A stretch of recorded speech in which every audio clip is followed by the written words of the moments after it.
Boss Cowboy Sports, where your voice matters. Yeah, moving too bossy, we don't tread softly, but not flossy, the streets that taught me, moving too bossy, we don't tread softly, but not flossy, the streets that taught me, I'm just tryna get my nigga paid. We came from Section 8, and I knew I was at since the second grade. Man, I swear my time is coming, cause I'm never late. Came from broken homes and broken dreams to getting paid. Boss Cowboys. Your voice matters. Yes, indeed it does.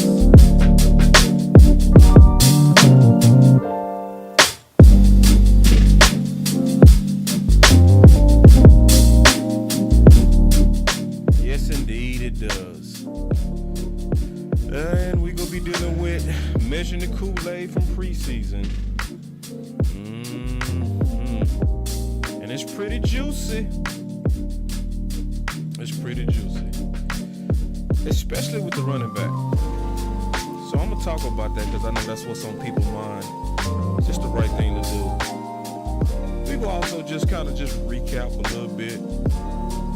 A post-game recap. I sent the OC the link so he might show up. Anyway, kick your feet up, man. Just chill out. Your boy Boss Cowboy will bring it to you. And likely the OC. Be right back.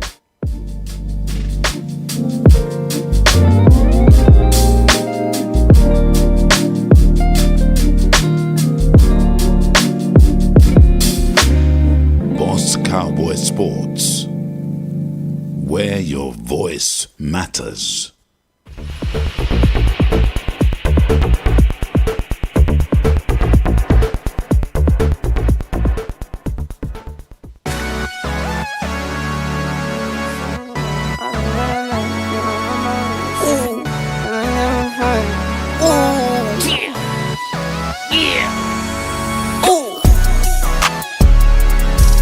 New watch, no diamonds, no watch, good timing, yeah.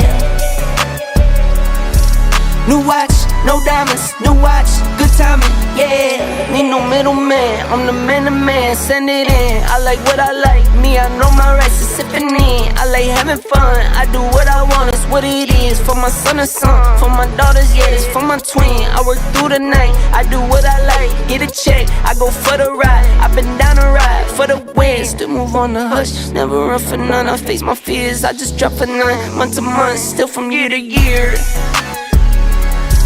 New watch, no diamonds, no watch, good timing, yeah. New watch, no diamonds, no watch, good timing, yeah. I'm sporty and rich, I'm sporty and rich, I'm sporty and rich. Do it again, again, again. I'm sporty and rich, I'm sporty and rich, I'm sporty and rich. Do it again, again, again. Get some checks, I invest and I spend a check. Spend a check, get it back, then I take a rest.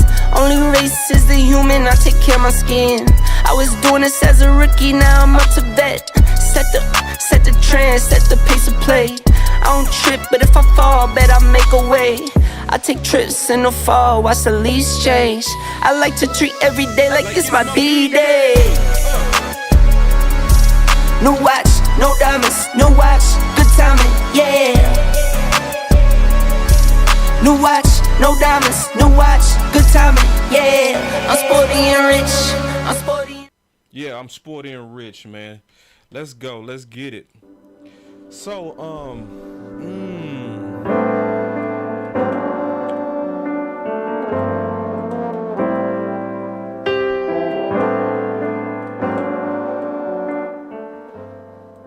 yeah, so I'm feeling real good after that game. How y'all feeling? First, I want to know how y'all feeling after the game. I want to see your response. I'm looking at the chat right now. How are y'all feeling after this game? I'm waiting to see. You say my mic low? Let me turn it up. Turn me up a little bit. Do that sound a little bit better? Yeah. All right. But how y'all feeling? I really want to know. I'm looking at the chat. I'm trying to see Ooh, and see my boy Action coming in messy. I like this Action. My boy Action is about that action. Ooh, wait. Hold on real quick. Action say, let's talk about Deuce being that number 2. Listen, y'all. If we grading, just keeping it real. If we grading by just what we saw Saturday, how can you disagree? Put it like this. Deuce keep doing that. Boys gonna be saying, Tony Pollard, look out. For real. For real. So that's definitely one of the measurements we gonna talk about today. But before we get into the measured Kool-Aid, I first try to see how y'all feeling, and I'm seeing y'all starting to respond, man. I'm loving the responses. So I see the run defense look really good. That's Caston, my boy Caston. He said he liked the run defense. And my boy Cowboy Fans 95 say anxious. I love that answer. Ooh, and then going by Owen say Tony Pollard replacement looking good. Ooh. And Action, he like, bro, I'm standing on it. He say real spill. Yeah. You couldn't deny the juice we saw out of Deuce. It was just obvious, you know. And then my boy C Nick say, I like the LBs. Yeah. And then my boy say, pay Zach. Cowboy Mac. When do you want us to pay Zach? Let me know. Do you want us to pay him right now? That's what I want to know. Do you want us to pay him right now? And then my boy Dwayne Morris in the building. He said, good evening, boss. What's up? I sure did like Isaiah Land. Boy, that boy Isaiah Land was flashing. Yeah, and ooh-wee. My boy Trey in the building. He say Clark and Overshawn of the future. Clark might be the now. When I looked at the tape again, at first I was thinking it was Overshawn that played the best linebacker. No, it wasn't. Not to me. It was Clark. To me. I ain't trying to fight y'all and argue with you right now, because you might see it a little bit different. But to me, it was Clark. That boy was flashing. All right, man. So before I get into this measure Kool-Aid, and we go deal with them running backs. We go talk about it today. And my boy say, hold on real quick. Let me take this comment real quick. My boy say, Josh Ball gotta go. Give me a second to go through the film on that. I'm gonna just be honest. I don't want to move too fast on that Cool G. I want to give him an honest assessment, right, from the film, because we got to be careful as Cowboy fans not to get caught up in mob mentality, right? Just keeping it real. And all of us can fall victim to that, to where we're hearing something negative over and over and over, so we start buying into it without really doing our own research. So let me do my research. I would suggest that everybody sit back and really get a good view of ball before we crucify them. Just me, you know. I just think that's the way to go about it. Because remember, it was a day, and my boss said Matthew Kennedy, he said, yes, pay him. Yeah, pay Zach Martin. Okay, when? I'm trying to see when. I want y'all to answer, when do you want to pay him? I agree he should be paid too, but when? I just want to know when. When should he get paid? Now? That's what I want to know. And I'm going to address that once y'all answer the question. I want to see somebody actually answer the question. When do you pay Zach Martin? Okay? And I'm not seeing no answer on that. Listen, if y'all go, rock on the pay Zach Martin campaign, answer some questions. So my boy Justin said now. All right. Thank you for answering the question. Right now. Then my boy Andy said right now. Tyrone Church said before week 1. Nick said right now. So, for all the people who said pay him now, and I'm seeing y'all announcers, Michael Elliott saying now, Life Crazy saying now, Andy Johnson saying now. Now, I want y'all to answer this question. How long do y'all think it's going to take Zach Martin to be ready to play the Giants? Real question. While I take the super chat, I want to get your answer on that. My boy with the super chat said, boss, hire someone and tell them to roof the Josh Balls like a bully on the playground. He got to go, bruh. Yeah, I just let me review the film first. So now I'm starting to see y'all answers. Now, this is important. So, my boy Life Crazy said it ain't gonna take him no time to be ready. QVR11 said it's gonna only take a week to be ready. My boy Coach Q said it's gonna take a week to be ready. So, my boy Cool G say about 10 days. Tyrone Church, he said 2 weeks. So let me just ask y'all a question. The worst answer that I heard is 2 weeks.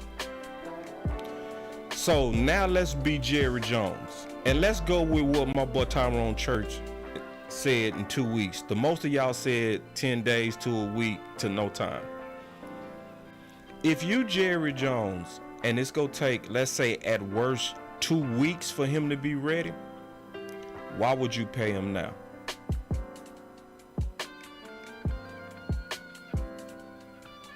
Why?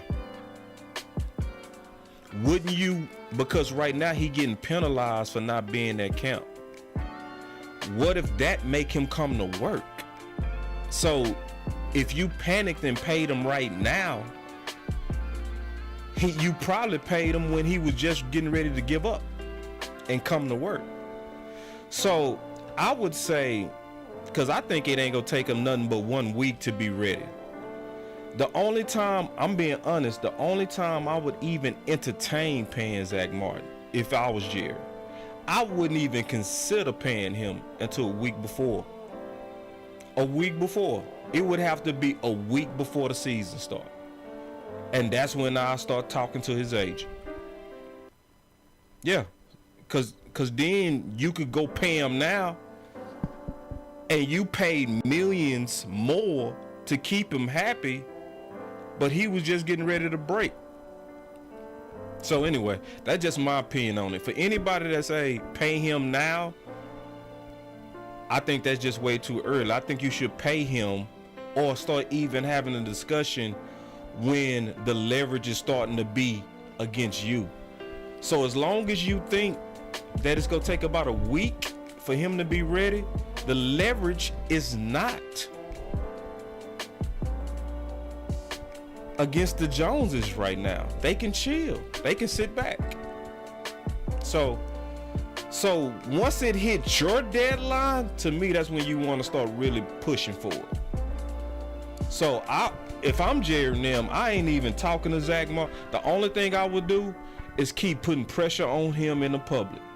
That's all I would do. I would just, because he came out in the public, he the one that showed that it was an issue in the public. So I would just keep banging him in the public. I would just keep shooting at him.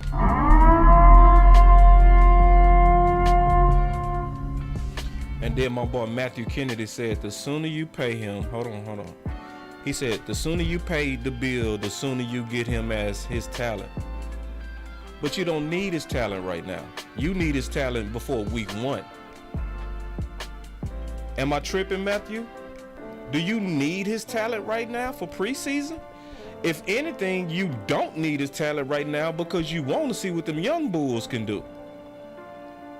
So no, I don't think right now is the time. I think about a week before the season is when the pressure, and if them guards playing bad, real bad, then about a week before the season, that's when I'm gonna talk to them. Yeah, so it's just no point. And I'm just giving you a real answer.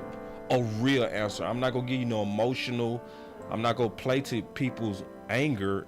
I'm not gonna do that. I'm gonna tell you what I really feel about this. Yeah. Yeah, hold on real quick. And this is the good thing. This is what I love about doing content with the chat.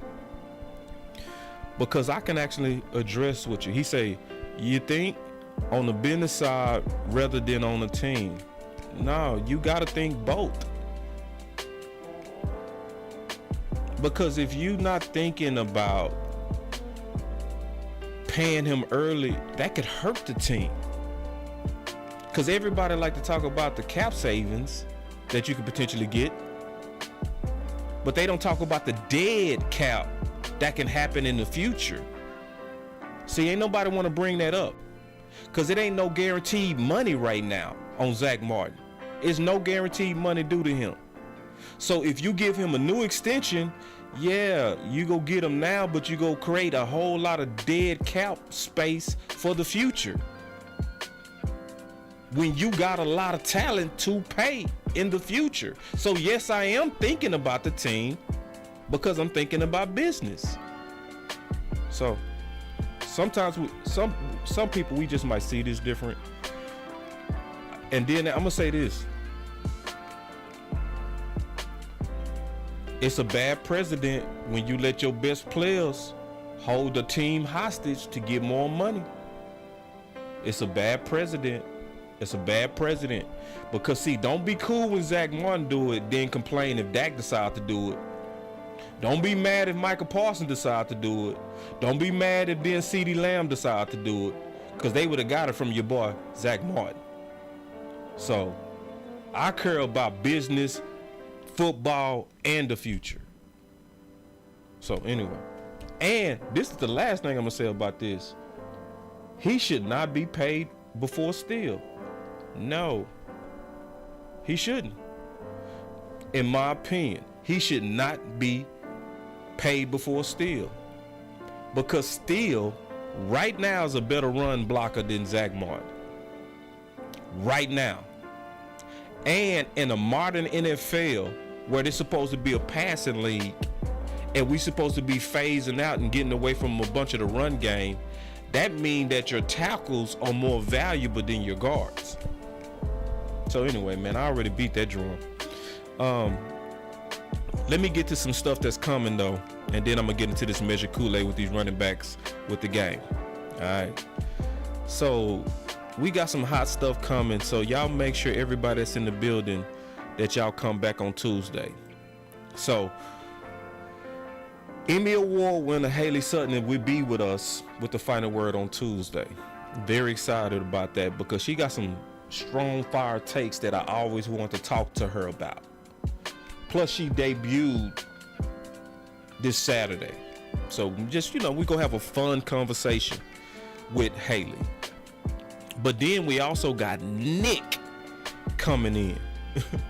Nick Harris with Dallas.com. So that's also going to be exciting as we kind of go back and forth and just talk about preseason and camp and competition and all the things y'all want to know. So y'all just kind of hang back, relax. We got a lot of fun stuff coming. So now we gonna go ahead and get into this measure Kool-Aid. Let's go. It's a big thing for Boss Cowboy to actually say publicly that he drunk Kool-Aid. Listen, I do not drink Kool-Aid without first measuring.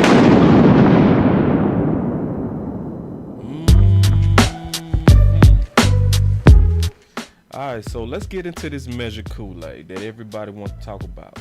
I'm going to try to blast through this too, because really I want to get on these phones. I got a new phone system. I want to test it with y'all. I want to test it. I think it's finna be dope. So don't call the old number, because it ain't going to work. All right. But the question to me that we dealing with is Zeke. Yeah, I'm live. Somebody asked, am I live? Yeah, I'm live. So, because that's been the question before we started training camp, right? Are the guys in the building enough to replace Zeke, right? And I'm going to tell y'all where I stood on it, and I've been very consistent on it, okay? This is where a boss stands on this and stood on this. I said you shouldn't bring Zeke back until you first see what you got in preseason under the lights. And I said you should watch at least 2 games. That's been my stance. So now we got 1 game behind us, and I've watched the product. I'm gonna give y'all my opinions. So when it come down to replacing Zeke, this is the first thing I'm gonna say. It was refreshing to see Rico, because Rico, from an appearance, it was good to see that his body style and his body type greatly resembled Zeke. Greatly resembled Zeke. And see, yes, he fumbled, but see, I'm not gonna knock him that hard yet, even though I could and I should. Right? I could and I should, but I'm not. I'm gonna just say, you know what? This is, one of your first time being under the lights in a while. You didn't secure the football. You got 1 more game to clean it up. So then it was Malik Davis, right? And what I saw from Malik Davis is what I think you always see with Malik Davis. Somebody that can run the ball well, but he's a liability, in my opinion, in his pass pro. Coach Marv did a good job of bringing that out. He did a real good job of bringing that out against San Fran. Because a lot of people like to say, man, they did Malik wrong. When Pollard went down, they should have just went to Malik instead of Zeke. But now you got to really look close at that game. And one of the things, when they had Malik in the San Francisco game, a blitzer came from the left side. And Malik Davis hit him with a chicken wing.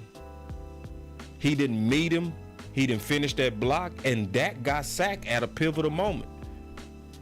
That's when they pulled Malik Davis. That's the truth. I'm telling you the truth of when they pulled Malik Davis. Then you got to think about it. You got to think about it if you a pass-happy OC like Kellen Moore.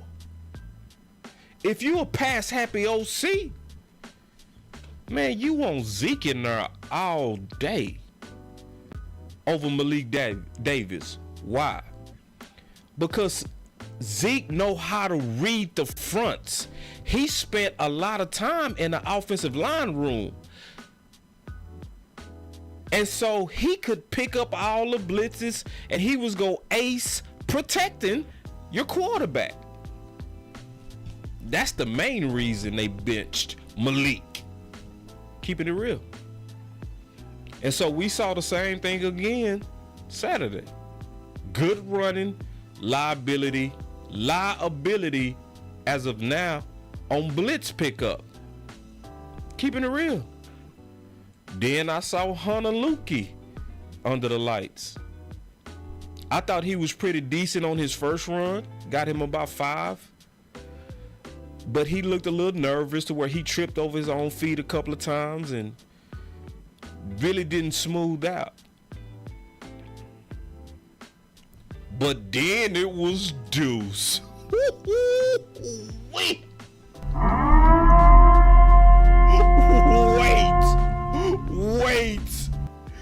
That boy Deuce. Hold on real quick. Let me rank the backs if I had to rank them right now. Deuce right now, if I'm judging by just one game, say, man, he putting a lot of pressure on that number 2. And I would say, based on that game, he should be your number 2 running back. Behind him will be Rico, to me. Because he also, was going against tougher competition earlier. And then Malik Davis. So I'm gonna just kind of show y'all just a couple of clips real quick. Just as we trying to measure this Kool-Aid. So let me just show you the first clip of Hunter. All right. So here we go.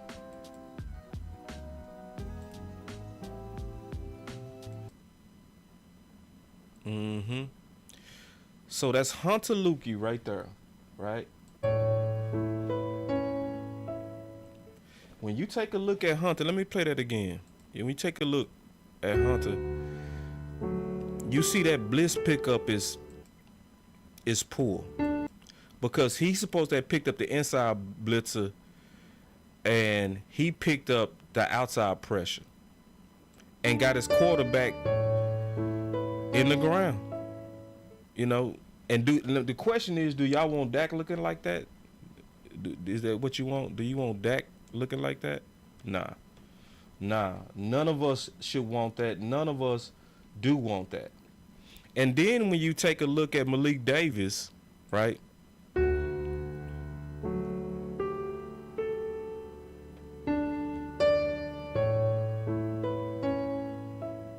You keep seeing them quarterbacks getting picked up. And that's not a good look, man, when you seeing your quarterbacks getting picked up off the ground. That's just not a good look. And so it's one of them things, especially when I graded the running. On the running, they look pretty good. This, especially Rico. The one thing I wanted to see with Rico was how was he going to take on collision. And I saw it. That was important for me to see. How do you do when you, boom, that contact right there, Rico in collision. Can you go forward? Because what I'm trying to do is I'm trying to compare you to the guy that we currently don't have.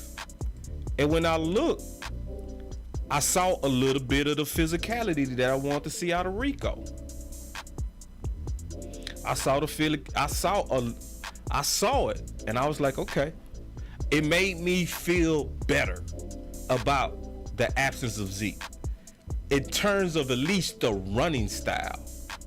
On the running style, yeah, I felt pretty good. Especially with them not getting in a lot of reps, it's like, you know what, they go get better as they play. But I do not feel good if I'm trying to measure this Kool-Aid on this competition about trusting somebody to go in there and protect my quarterback. Because see, even Deuce, I didn't see Deuce in that situation. I didn't see him where he got to do a blitz pickup. So I can't just feel confident yet that he can fulfill that role. Because I'm being consistent to saying I wanted to see the running backs under the lights. Okay? Just keeping it real.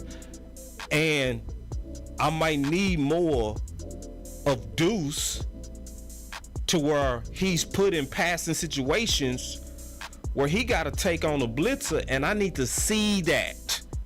Because I saw it with Hunter. And it looked like Hunter diagnosed it bad and got his quarterback demolished. Malik Davis pulled the typical what he did also in the San Francisco game.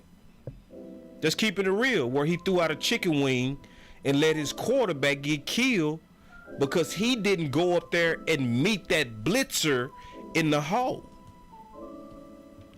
I haven't seen yet Rico in that situation.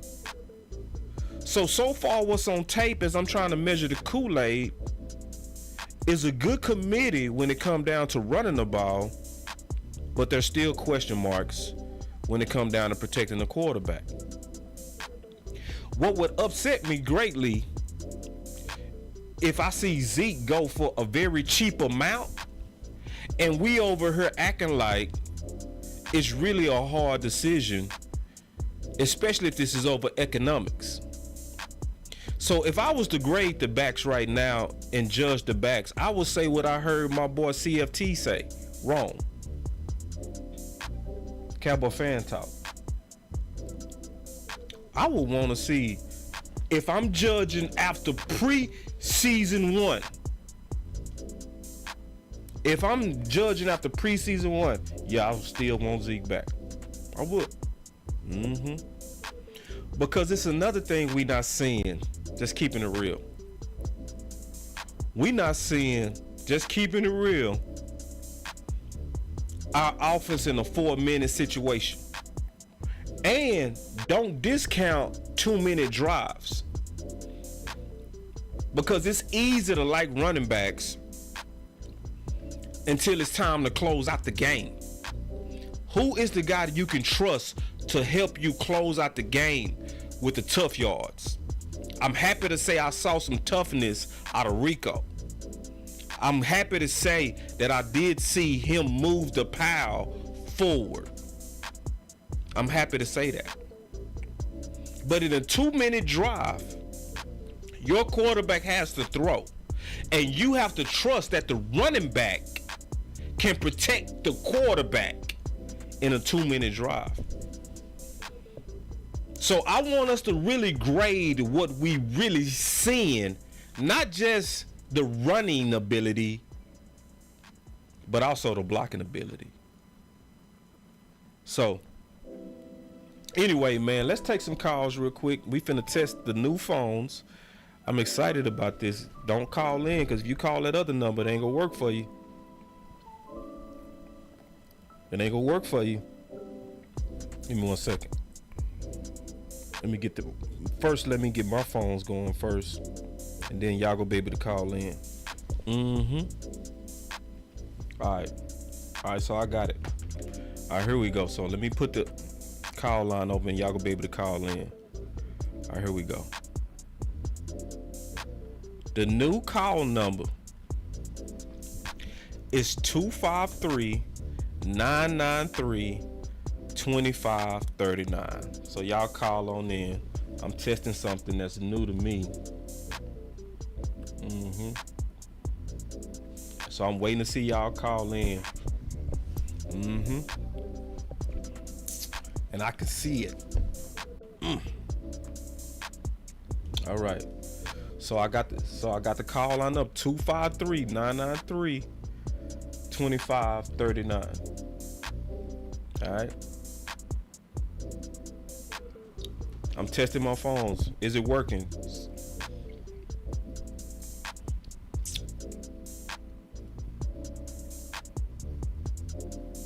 Is it working?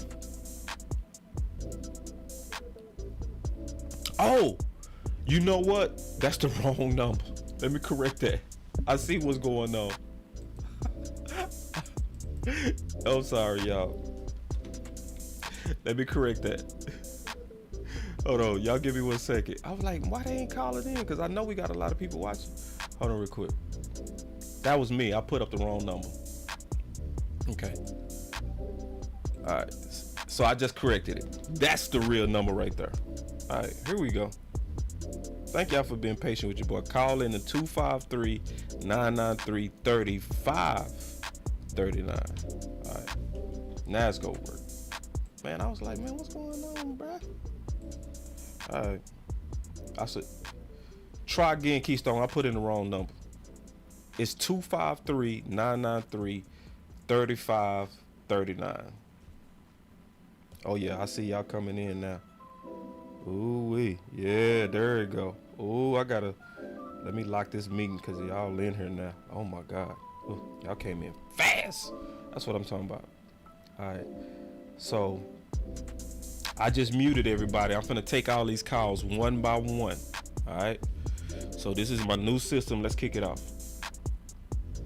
All right. Boss Cowboy Sports. I'm just testing it out for you, boss. That's what Sadiqo. Oh, thank you, Sadiqo. Did I pass the test? Did I pass?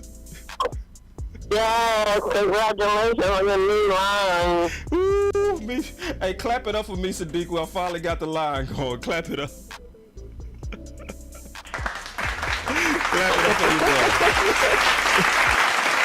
Ooh, I finally got it. What'd you say? What'd you say, Sadiqo? I'm going to be the one to check you out for you, that's all. Thank you so much. So I'm going to also save your number now, too, so I won't have no more excuses. Thank you, Sadiqo. Oh, you're welcome. Bye-bye. Bye. All right, so that was Miss Sadiqo Charles. All right, so next caller, here we go. Uh-oh. Boss Cowboy What's going Sports. on, boss? What's up? Do I sound muffled? You sound wonderful to me. All right, cool. All right, cool. All right, well, I got like 2 points. My first point goes out to like the running backs. I'm just like you. I'm gonna say if I had it my way, of course, Tony Pollard is RB1. Deuce Vaughn is RB2. Zeke, short yardage. Wait, hold on. Wait, did you just say Zeke? Did you just say Zeke? I just said Zeke, yeah. Okay. I just want to make sure. Go ahead. Yeah. So Zeke is like the power back, the short yardage. Like I feel like that's a perfect backfield. Me too. In my opinion. You know what I'm saying? I mean, like, what are you lacking with those 3 running backs? I mean, you literally have everything. And he can still catch the ball and do all of that stuff too. So he's just not a short yardage back, but you have 2 other backs who can do that element way better than he can. And it's quicker. But, you know, I do feel like that's a perfect backfield. Yeah, honestly, that backfield would be, whoo, man. Yeah, you know what I'm saying? Just like, and also, this is going to help Tony Pollard. I think he weighs like 200 some pounds. He shouldn't be getting. Yeah, you know what I'm saying? Like he shouldn't be getting all those carries. So, you know, that pass protection is real, y'all. It is. I'm just saying. No, and, on my last point. No, go ahead. No, you go ahead. Oh, okay. My last point. Did y'all see the play calling? Yes. Even though it was real, you know what I'm saying? Like, it wasn't that much. But did y'all see what he was trying to do, especially on that Jalen Tolbert touchdown? Ooh. Like, that route concept, he cleared out every part of the field just so Jalen Tolbert could get that touchdown. I mean, hey, we gotta start paying attention, y'all. And I was gonna ask you this, because I'm not like a guy who knows about like offenses like that. And the West Coast offense, do they really run like the quarterback option? Because he was doing that a few times with Will Greer. Yeah. Nah, they can run whatever play they want to run. They don't, like, because you're in the West Coast don't mean you can't take a concept from somebody else that you don't feel that you know might fit the situation that you're in. So when they ran that with Will Greer, that's the situation where you're trying to catch the defense off guard. That's just smart play calling by Mike McCarthy, like a misdirection play to where you not suspecting that to come from Will Greer, and all of a sudden you see him pull the ball and go around the corner. It was just, just smart, seasoned play calling. And they was running a lot of man beaters that was working too. That's what I love, is they was running legal pick plays, mesh concepts. It was beautiful, man. And you was seeing it from the second and third team offense. So that's why when I tweeted out, I say the quarterbacks and the receivers look more comfortable under Mike McCarthy. Right. Exactly. Man, I think we're gonna be all right, bro. Man, we gonna be all right. Because I can tell you with the running backs, I can say this. Matter of fact, who am I speaking with? This is Chris 214. Chris 214. Okay, I'm gonna mark you down now because you called in twice. I can do that now. Yeah. But I would say this, bro, Chris 214. Chris, after that game, I don't feel as concerned about running back as I did, though. You know what I mean? Like, the way that you said we go be all right, I felt that too. Now, Zeke, in my opinion, will put us over the hump even more, but I still feel like even without Zeke, we gonna be all right. But we gotta keep our eyes open, though, bro. Oh, yeah. We definitely got to get the offensive line right, because if we get another injury, it's gonna look scary. Yeah, but see, I put it like this, man. Them boys that was protecting Dak was all backups. Every one of them. You know what I'm saying? So, you know, I feel like when you got Tyron Smith out there with Tyler Smith, with Tyler Biadasz, Zach will be back for sure. You know, we gonna be all right, bro. I ain't concerned about the offense. I want them to get kind of beat up right now, to be honest. Because what made Steele better? What made Steele better? Oh, yeah, man. He got thrown in the fire. So for everybody that's like, we want Zach Martin back, why? You want these young dudes to get these reps. You know Zach gonna be all right. Let the young dudes learn by fire right now, in my opinion. But hey, man, Chris, let me take some more calls. I got some people in the queue. No, you good. All right, bro. All right, Chris, man, appreciate the call. Good call by Chris. Yes, sir. All right. Here we go. Boss Cowboy Sports. Hey, boss, my man. It's Ron from Jersey, man. What's up, Ron? What's up, my man? How you doing? Listen, man, I was listening to you. I just want to touch on a couple points with the back. Okay. You know, I think after looking at evaluating the first game, you know, I've been a big Deuce Vaughn fan. You know, I mentioned that on the last time I called in. Yeah. But Deuce can ground and pound the ball, man. Yeah. I think Deuce is durable. I think that he's good in short yardage. I think Deuce has good vision. He has good cutback, and I think he can get those yards in short distance goal line situations. I think that we shouldn't overlook the fact that he's just short, and you know he's small in stature. But Deuce has a heart of a giant, man, and he mimics Sproles' game. You know, when you look at his game, he mimics Darren Sproles' game. So I would say let's look at a couple more games. You know, one more game and see what Deuce can do in short yardage before we pull the trigger. You know, I agree. I am a big Zeke fan. Yeah, I am agree. a big Zeke fan, and I think that Zeke can come in here and he's going to protect that. He knows the protection, the blocks. He's trained with the offensive linemen. So I think Zeke will be an asset to our team. But I think we just need to evaluate another game, like you said. Yeah. And, one more point. I'm gonna jump to the other side of the ball. I was very disappointed with our defensive backs. You know, Redwine, Coyle, you know, the cornerbacks and Stacy's giving up those big plays to that third string quarterback for the Jaguars. It's no reason that we should have been giving up plays like that in the clutch. You know what I mean? Our defensive backs, our depth, I'm very happy with our second string, but everything beyond that, I'm a little leery with. Man, give me your name one more time, bro. It's Rome. Same thing as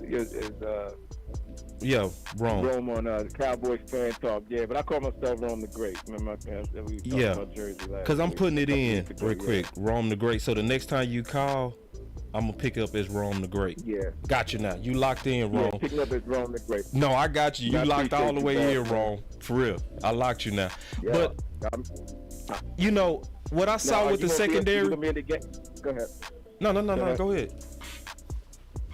I said, are you going to be at the game in Dallas with the Eagles Cowboys on December 10th? I'm coming down. I probably won't be at the game because I'm likely going to be covering it on a watch party like I did yesterday. You know, one of these games I'm going to make. I just don't know which one. I'll definitely show you some love, man. I appreciate your show. I tell you what, when you come in before the show, hit me up and we can get in the Dallas streets or something. You know what I mean? And I can show you around the town or something, you know. Yeah, but yeah, let's man, do that, man. We'll exchange. Yeah, let's definitely exchange, bro. When you get closer to that time, start hitting me up, and then we'll find a way to link. All right, Ron? Okay. My man. But real Be blessed, quick, brother. though, I want to talk a little bit more ball with you. I ain't want to rush you off because Okay, go ahead. I want to talk about go the ahead. defense. Yeah. I felt like the secondary, and there was a couple of things that let us down on defense. Like, first of all, when Israel got caught on that touchdown, that was purely eye discipline. Because I went and double checked it. The route was, first of all, very weak. But what he kept Absolutely, doing man. I agree was a with you. cardinal sin. He kept looking back at the quarterback. Yeah. Tell And I Tariq. think that we- Hold on, real quick, bro. Tell Tariq I'm gonna call him because I locked the phone on purpose because I'm testing these phones for the first time, so I don't want to get too carried away because I'm managing. This is my first time managing this live. So tell Tariq. Well, Tariq can hear me. Tariq, I'm gonna call you, bro. You know you got the VIP with me, dog. But yeah, it was the eye discipline. But then also, you remember that big play they hit where that quarterback almost got sacked? Oh, good one. That's just. I still feel that play, boy. Man, and see, that was just because Golston was the one that almost sacked him, right? Right. But he shook out of it. But what really pissed me off was 90. I forgot his name. He got pancaked. But yeah, I forgot. Start with a B. Yeah, I know because you're he talking was about. balling too, but he got pancaked and he got up slow. And what pissed me off is because he got up slow, the sack came right to him because he shook out of it from ghosting. Which mean if you would have kept your motor going, you would have got a cleanup sack. Instead, it turned into a touchdown. Yeah, so it was. That bothered me, boss. But see, this the deal though. If to pick you up wrong, I was still impressed with the overall defensive intensity from the twos on down. Like, for real. Like, it's a couple of plays that was bonehead plays, but the intensity, whoo, I was like, yeah. So You know, I agree with you, boss. I just think they couldn't finish the plays, man. Like this man, he was eluding sacks. He was eluding sacks like they wasn't even grabbing him. You know, they couldn't finish the play. So I think the intensity and, like you were saying, that the initiation was there, but they got to definitely finish those plays, man. Yeah, they just got to finish the plays, man. So that's what I see, big dog. But I appreciate the call, Rome, man, and I got you locked in. Rome the Great. The next time you call in, it's gonna be, what's up, Rome the Great. I like it, boss. Man, I love you, brother. Love you too, bro. appreciate Stay you, up. man. Stay up. All right. Stay up. Man. All right, go take the next call, man. That was Rome the Great. That was a good call. All right, here we go. Boss Cowboy Sports. Yo, what's up, bro? Boss. What's up? I want to talk about these things, man. I'm not for bringing back these. Like, I just think that we just need to just, like, get over it, in my opinion. Like, he had his run here. I think the only way we should bring back Zeke is if a big injury happened to, like, Pollard, or if our running back too that was really good gets injured. Or the only other way is, like, a November thing, like, down the stretch. Because, like, the past couple of years, he hasn't been, when he starts from the beginning of the year, he just gets injured. You know what I mean? And I understand majority of his career, he wasn't really the guy that would just get put out of games. But that's what's been happening in the past 2 years, and then he's been running through it. And I just think that the backs that we have and the trust that I have in Mike McCarthy will figure it out. And we still have to see more of Lukey. Like, we got to see his pass protection. I think, wasn't the most we saw yesterday with him being a fullback and blocking? No, I saw him in pass protection, and it was womp. That's one of the clips that I showed. And that's why I said I wanted to see preseason. Look at it. Yeah, I want to see the rest of the preseason, but, like, in my opinion, I think we need to see way more, see at least till the end of preseason to actually see all of it. You know what I mean? Because I also want to I don't think we should just base it off of one game. You know what I mean? Let these running backs get a little bit in the groove because they just got back, man. Like, give them till the end of preseason, and if it's still horrible, I guess I could see maybe bringing him back. But I still what you saying is basically no different than what I'm saying, except you added one game. Yeah, but the only thing is, like, I'm trying to think of the word. I mean, you're not saying anything different than what I said. So what I said was this. Yeah, this is what I said. This is what I said. I said, give them 2 preseason games. Measure the Kool-Aid. That's what I'm doing, right? Because if you go look at the average of those young backs outside of Deuce, they wasn't better than Zeke. If you look at the average, they wasn't. And remember, Zeke had his average on a bad knee. So that means if Zeke is healthy, he already better. So Zeke at his worst right now, statistically and by average, is already just as good as Rico and Malik Davis. If we looking by average. The only other thing I'm worried about is what if Jerry calls me, he's like, yo, you want to take a cheap bill on a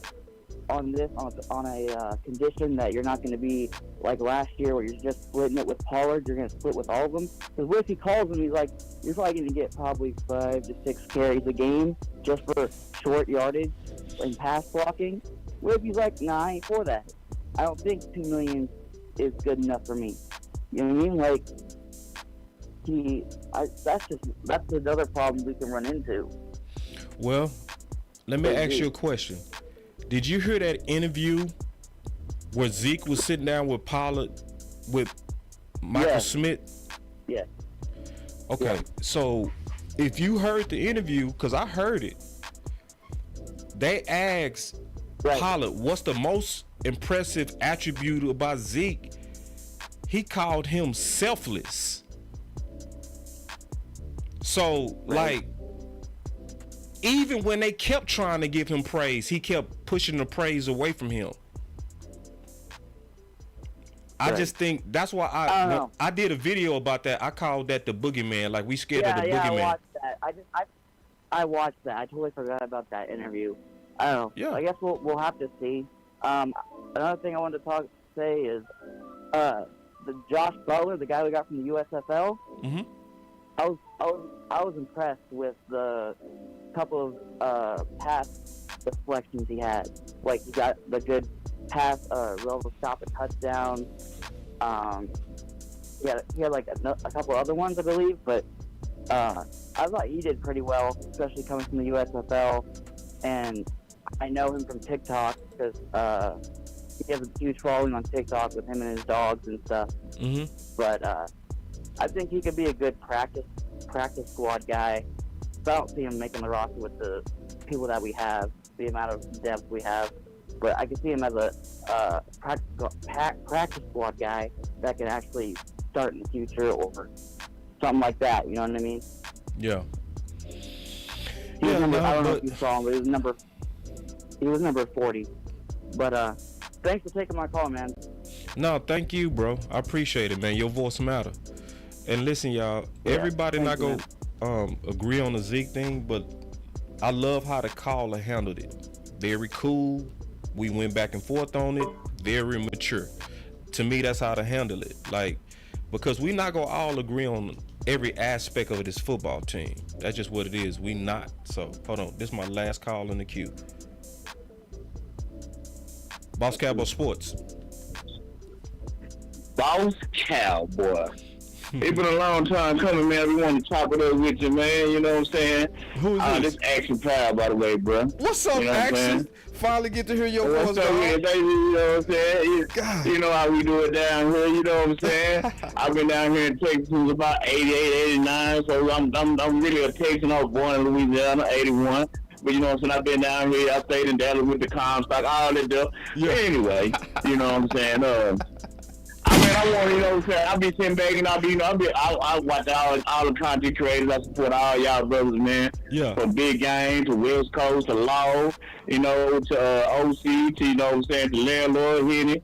But man, when I say what you got to do, man, what I you know what I'm saying, I want the chat to do for you, man, is to give you a round of applause, bro, because you really like the glue to a lot of things, and I be watching. Because I be watching everybody content shows, and I noticed when they did the interviews, when they had when they first jumped off and they was doing, everybody was West Coast and they was getting the interviews, and I noticed how you was like the media guy in a sense. Like you was like, hey, ask this or ask that. Like, and the questions that you were asking, it was rapid fire because it was like natural to you. So you know what I'm saying, for you to bring it to the forefront. And every time you were asking the answer, I'm like, damn, why didn't I think of that? Every time, so I'm like, oh man, boss, yeah, you just got that gift, bro. It's like you brought people, you know what I'm saying, to you. You know what I'm saying? I just want to give you a flowers, brother. Say, you know what I'm saying? I salute you for what you're doing, your inspiration. I'm trying to get in this game also, and that's all I want. You know, that's what I want to jump off to say, brother. I just want to give you flowers. You know what I mean? Man, I appreciate that action, and I just say this: like those questions, it's not natural to be honest. Me asking questions like that came from my background in sales. Like I'm very trained on it, so. Real salespeople ask questions. They uncover the need before they try to give you the solution. So when you've been doing it a while, you get what they call unconsciously competent at asking the right questions. Wow. So I don't want to kind of push myself up like I'm a natural. I'm more trained than natural, to be honest. But okay.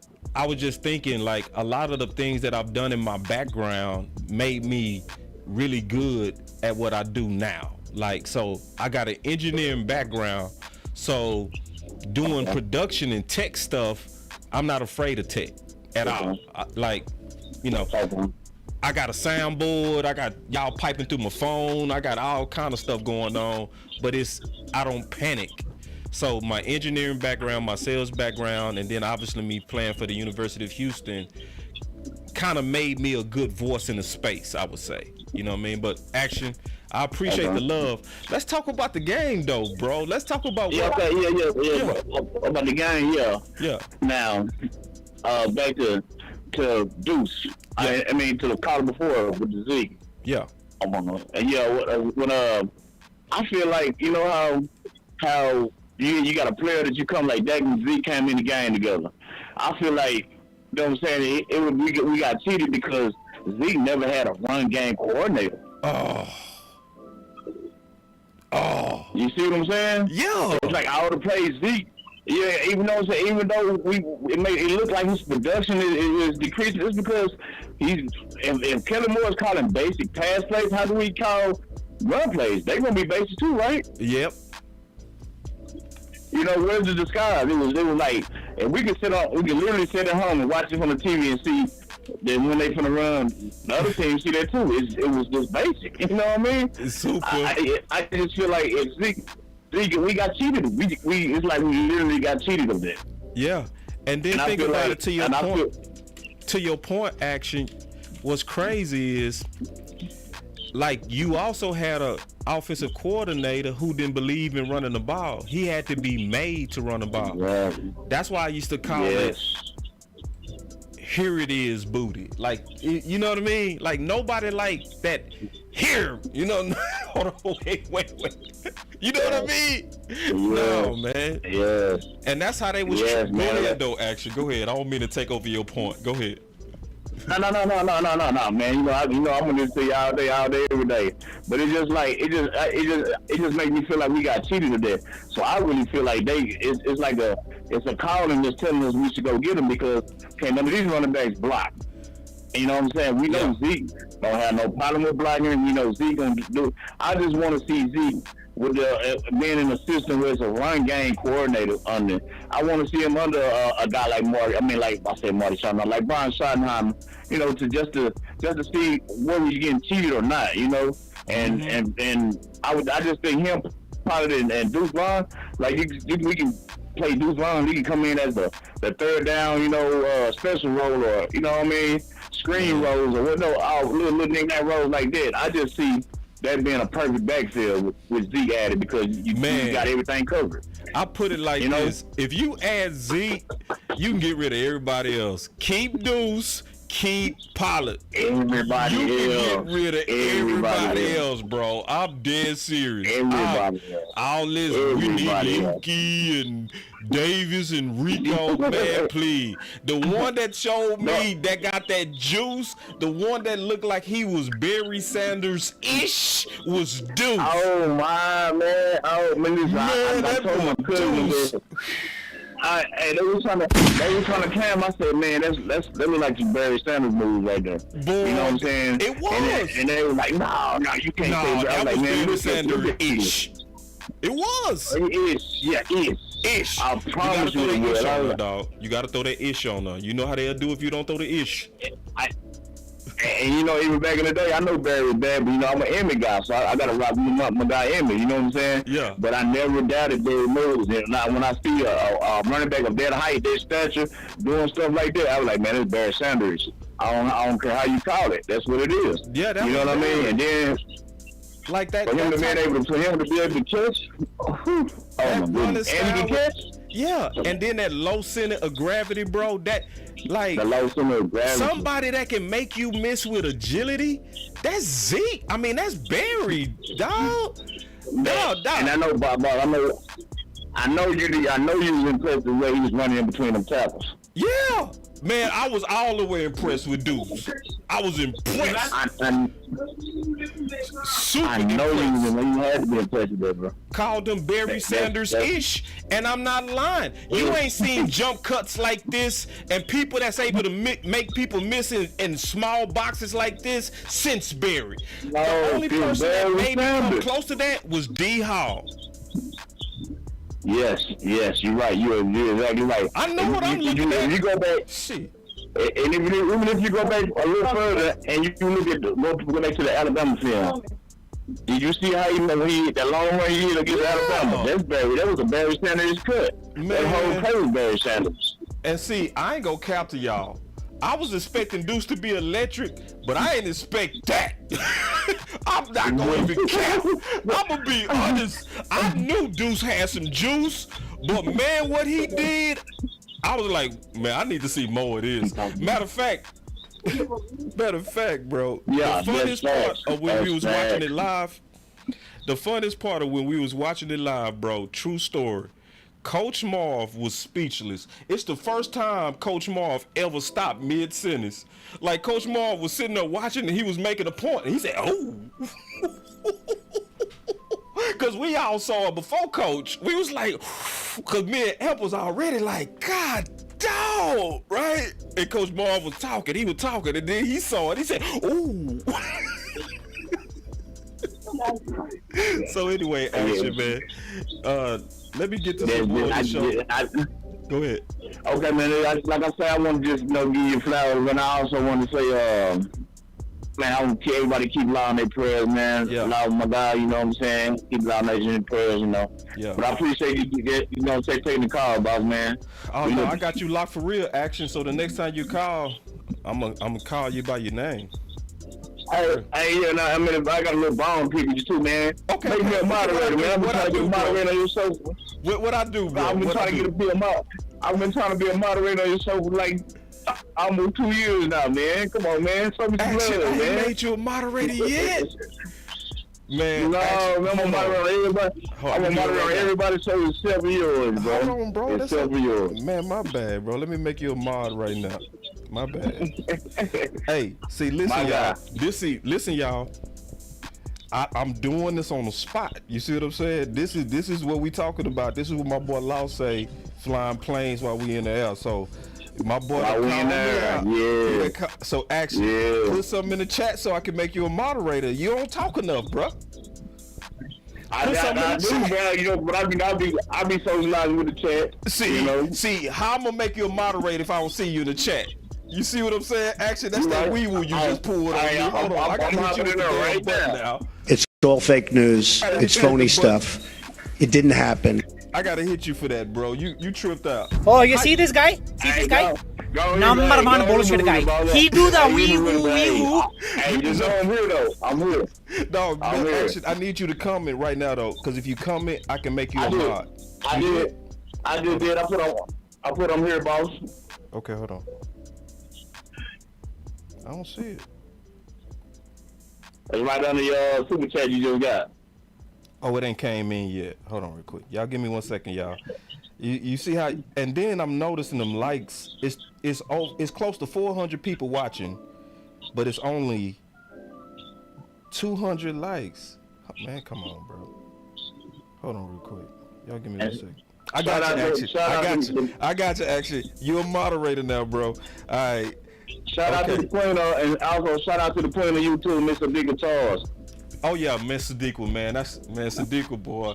Listen, Sadiqa, when she called and fussed at everybody, my like shot up. Man. Ooh, when she checked everybody, I was like, I don't call her the hardest working YouTube in the game for nothing. No, she fired, Miss Sadiqa Charles, and she gonna hold you accountable too. That's what she is gonna do. She is gonna hold you accountable. Like she be all in my Twitter, boss. You take too long to respond. My bad. If you come in the chat, you come in the chat and you hit that like, Mr. D gonna hit you like you walked in the house, you ain't speak. You know what I mean? And look, and then she checking me right now. She saying correct your name. Hold on. Now I got his name right, Sadiqa. I got his name right. I spelled it right. Action power. My God, bro. My God. All right, dog, man. Appreciate the call. That was a fire call, big homie. You know, all right. All right. So I'm gonna open up the phone lines in just a minute, man. That was my first time doing it that way, man. I got through all the calls. So I'm gonna open up the phone lines again. So I didn't want to have so many calls come in that I wasn't ready to take them all. So let me just talk about a couple of things real quick. And Spits the Gospel. And see, Spits the Gospel, I think it was you who corrected me on something that I said about divorce. So, and I think, you know, if that's correct, I said something about divorce and that guys hate divorce because of the kids or something like that. He was like, man, I'm a man of the scriptures. Hey, Spits the Gospel, listen, I'm always open to be corrected on scripture. Always. I always want to say whatever I say regarding the scriptures. I always want to be very thorough on that. So anytime y'all want to tell me and show me, not tell me, show me where I got it off, I'm openly go correct it, big dog. But I'm gonna put the number in there in just a second. I just want to talk about just a few more things. I'm gonna just kind of highlight some stuff on Twitter. You know, just real quick, I want to highlight just a couple of things on Twitter, then I'm gonna open back up the phone. All right. And my boy say, Spits the Gospel say, I love you, bro. I love you too, bro. And that's what we supposed to do. Like, it's no pride at all when somebody trying to tighten you up. You know what I mean? Like, we shouldn't get butt hurt because somebody trying to lead you into a place of better accuracy. I want to be accurate more than I want to be right. Just on the cool. I want to be accurate more than I want to be right. Couple of things I want to highlight before we get back on them phones. Hold on, yeah, we gotta take a light break, bro. This is crazy. This is actually getting disrespectful now. I'm gonna be all the way honest, bro. It's getting disrespectful. To have close to 400 people here, only 220 likes. Hold on, man. Hold on. Before we go forward, we gotta take us a light break. Listen, don't make me call Sadiqa. Don't make me call Sadiqa, cause she would get it, y'all. I missed the super chat, Chris. Hold on real quick, Chris. Y'all give me a second. Let me find my boy Chris super chat. Give me 1 second, y'all. I'm looking for my boy Chris super chat. Chris, go ahead and leave your comment again, cause it's so many people in here. Your super chat done likely got buried in a thread. So whatever your comment was, just go ahead and throw it in there, man. Okay, I see a super chat. He said, I've been around for a long while also, ever since you and West Coast first started. Yeah, Curtis, I remember you. And he said, I just pay attention to the chat. I come in every once in a while and send super chats, man. That came from, yeah, man, I appreciate that, man. That's my boy Curtis. I don't see your super chat, bro. But that I see Curtis's came in. And I just read Curtis's, man, and I also appreciate that, man. All the people that's been rocking with Boss Cowboy Sports ever since them days of when I used to rock with West Coast, man. Shout out to y'all, man. I really appreciate it. My boy Chris said, Boss Cowboy Sports, I was asking, is it a way you can get Dez Bryant on the final word. We are definitely trying. I'm gonna put it like this. Let me go back to what I was saying before I start talking about them likes. We are definitely trying, and to be all the way honest, there's a possibility that could happen. We don't like to even announce it until it's pretty much done. But yeah, we really looking like we go try to get Dez Bryant on. Now, ain't no guarantees on that, you know, but we are definitely trying. Trust me, it's people working on that all day. I don't know Dez. I'm not linked to Dez like that at all. You know, but that's one of those things that I like to happen naturally. So like when we bring these people on, like Haley, who coming in Tuesday, the relationships form with us organically. Like we don't pressure people. We don't do none of that. Like for instance, y'all saw the other day, Cal Yeoman was on, and he said, "I'm gonna hook you up with my guy Nick." And so then, after the show, we followed up.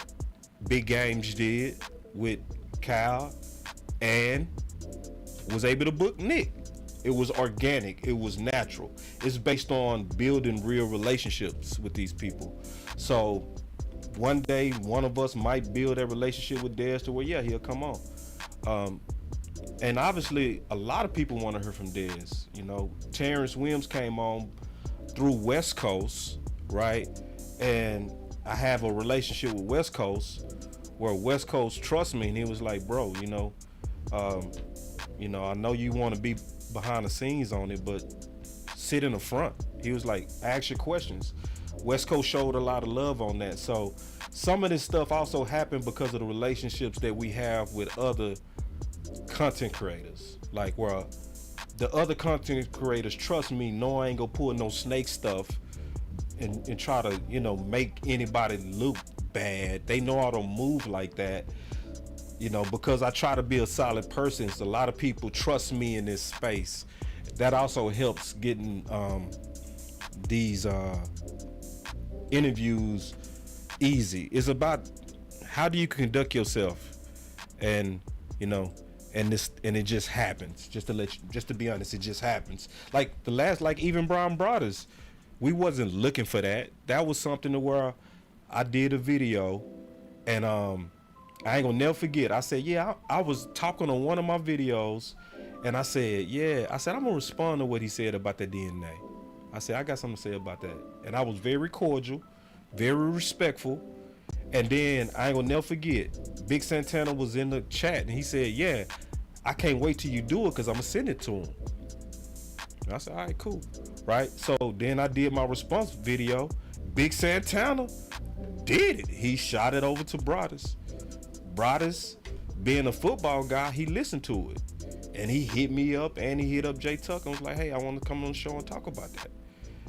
And that shows you just also what kind of dude Brian Broadus is, because a lot of people, some people, I ain't gonna say a lot, it's a lot less now than it was before. But there's still a few that look down their nose at us. Brian Broadus doesn't do that, you know what I'm saying? So, and he showed it with that. When he hit us up, he came on. He had surgery the next day, and he still did 2 hours. We literally had to kick him off.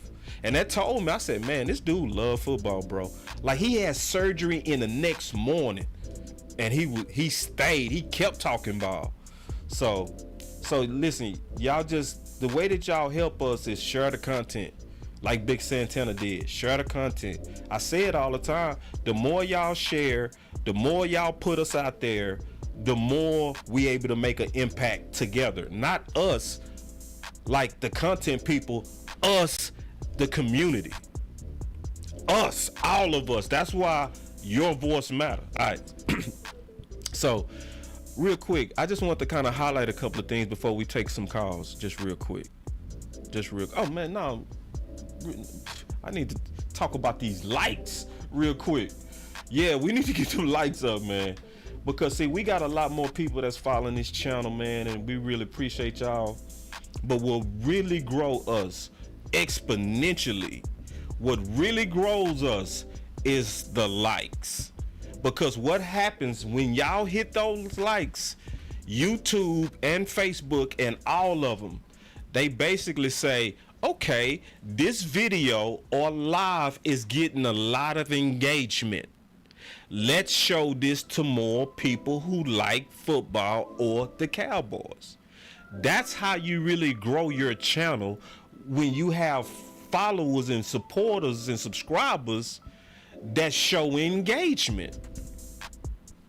So just coming in and hitting that like, even if you don't throw down $1, is still moving the movement forward. So all the channels that you really want to see grow, if you can't put money on it, that's okay. Hit the like and you still helping the cause. But just a few things I want to highlight. First of all, Dennis Houston, in my opinion, is not getting enough love. I'm just keeping it real. And I was just talking about my Under the Lights review, and I did notice that Will Greer was definitely targeting him, and he did it 3 times in a row. And I was saying you only do that from trust. So I want more people to kind of take a notice and not just go with people that's popular. Then also I said this, and this caused a little bit of a stink. I'm just being honest. It caused a little bit of a stink. I'm about to say, boss, hit that like button. I do need to hit it for my own video. I'm gonna do it in a second. But I said, I know it's early, but Gallimore had better interior penetration and was more disruptive than Mozzie Saturday. Now, that offended some people. It really did. Some people took it as if I was saying that Mozzie is not good or that he didn't play good. I wasn't saying that. I was saying, based on what I saw and based on it being my opinion, in my opinion, maybe that's not yours, but in my opinion, that Saturday, Gallimore played better. To me. Okay? Just to me. That is not saying Gallimore is a stud. That is not saying Gallimore should, play the one tech over Mozzie. None of that. I'm just judging one game from one set of eyeballs, and it's my eyeballs. Okay? Now, some people so I wanted to say it live, like, we gotta pay attention as much as possible to context. That's why I know it's early, because I was letting everybody know, I know it's early. We got a long way to go. We got a lot more football to see, all of that. And this is also why I gotta measure the Kool-Aid on this. You gotta measure the Kool-Aid because I've seen this before. I even put some music to it. I put this whole soundtrack to this. Look at this. Look at this. Hold on. So I was showing how Neville showed up before, right? Got beats and all that. Built a whole beat for this. And you can see, this was Gallimore's debut when he came back from that injury as a one tech with more weight. I was calling Stephen Jones genius and everything. Like, look at this play right here. Like that play right there, I was like, what? Stephen Jones is genius. They done put weight on this dude. They done went, man, he done came back. He hurt the center on this play. Look, with straight push. I was like, wow, this Gallimore is the truth, right? So I'm looking at play after play like, man, because this was his debut game. And I'm like, okay, we got them likes up. I say we up to 300. Let's do a little bit better, though. I appreciate y'all getting them likes up. But I'm just kind of making the whole case on what I was saying. So then I'm looking at him in the same game, coming back, just beating balls and putting that pressure. Like, ooh, the quarterback got to throw the ball in the ground. I'm like, ooh, we got us a one tech. I ain't seen no more. I ain't seen nothing else after that. So all of this is in context, y'all. That's why I said, and I was very clear. It's early. Because I've seen that before out of Gallimore, where he was killing it, and we was all like, ooh! And then I ain't seen him no more. So the thing is, I want to see more. It's like, so don't take my tweet wrong. Don't be like, oh, he dissing Mozzie. No, I'm not. It's a compliment to Gallimore on how he played, and I want to be fair on what I saw. I'm not a bopper, y'all. I hope y'all see that. I'm not somebody that ride the wave.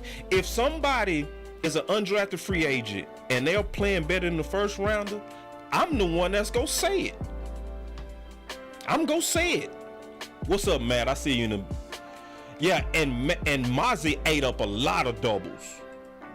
To his credit, because that tweet wasn't saying Mozzie played bad either. But some people took that bad. They were like, oh, it's clickbait. It's like, what?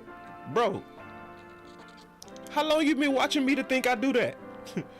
Nah, bro. If anything, yeah, no, but no, Mozzie did play good. I just know it's a whole nother motor in Mozzie, and it looked like Gallimore was playing hungry. Can I just be honest on what I think I saw? Now this is the honest to God truth. I got hit up. Somebody slapped me. Somebody hit me right in my mouth. Hit me right in my mouth from this tweet. Somebody said, boss, what was you watching? Gallimore got pancaked at least twice. I was so frustrated at dealing with trolls at the time. I said, man, shut up and show me the film. If you ain't got the film, shut up. That dude pulled the clip. I was like, oh, yeah, he actually did get pancake right there, and I didn't even see it. It was worse than the pancake. One of the plays, Gallimore got, oh. I was like, oh, my boy right, he proved his case. Let me see if I can find it. Let me see if it's in here. Ooh, hold on real quick. Let me see if I can find it. Y'all give me 1 second. Cause I was like, man, show me the film, bro. I'm sick of people's opinions. Show me. And he showed me. I forgot who that dude was. I remember his name was I Love Michael Gallup. It was something like that. But he proved, he shut me up. He sure did. So anyway, I appreciate that too, man. Show me the evidence. And he showed it. He went boom. So anyway, man, I just want to kind of clear that up a little bit before we take some calls. I also want to show this too, so that I can make sure we're in the right spirit. Because I feel like on some things we not in the right spirit on things. Because it should be more people happy with the way Kelvin Joseph played and Neville. It should be more people excited. My boy Montana said, and I stand with Montana on this, I agree with you all. I agree with you with all my heart. It's a mob mentality with us sometimes. It is, as Cowboy fans. It's a mob mentality to where we want to be right about players that we think will get cut, that we can't even celebrate if they turn the corner, or even if it look like they turning the corner. It's like we want to get quiet. It's like, nah, just like I had to say publicly that I could be wrong on what the preacher told me about a scripture that I didn't think I got out of context, but he said I did. I'm open to have that conversation, and if I'm wrong, I'll say, yeah, I was wrong on that. I didn't try to do it, but yeah, I got that out of context. But we should be doing the same thing for Josephs and Neville. Why is it not more people at least happy that they played good? That they played good. Why are Cowboy fans literally upset that Kelvin Josephs played better? And see, Jay Tuck tried to warn everybody. Jay Tuck, on the final word, he was like, I keep seeing a lot of people saying get rid of Kelvin Joseph. He not having a bad camp. And I appreciated that. I was like, see, Jay Tuck willing to stand by himself instead of joining the mob.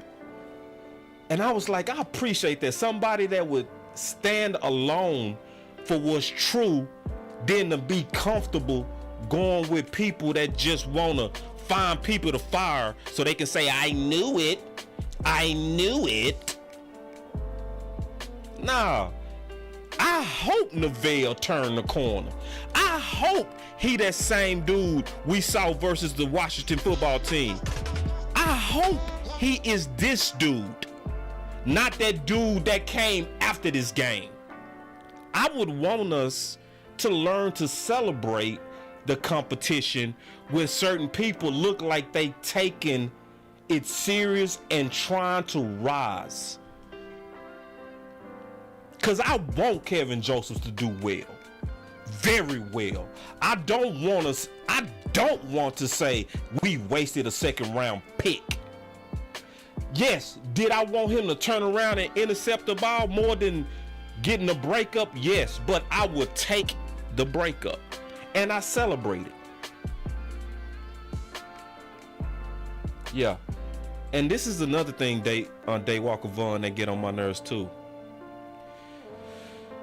When a lot of people say because it's just preseason, it's like what do we think preseason is about?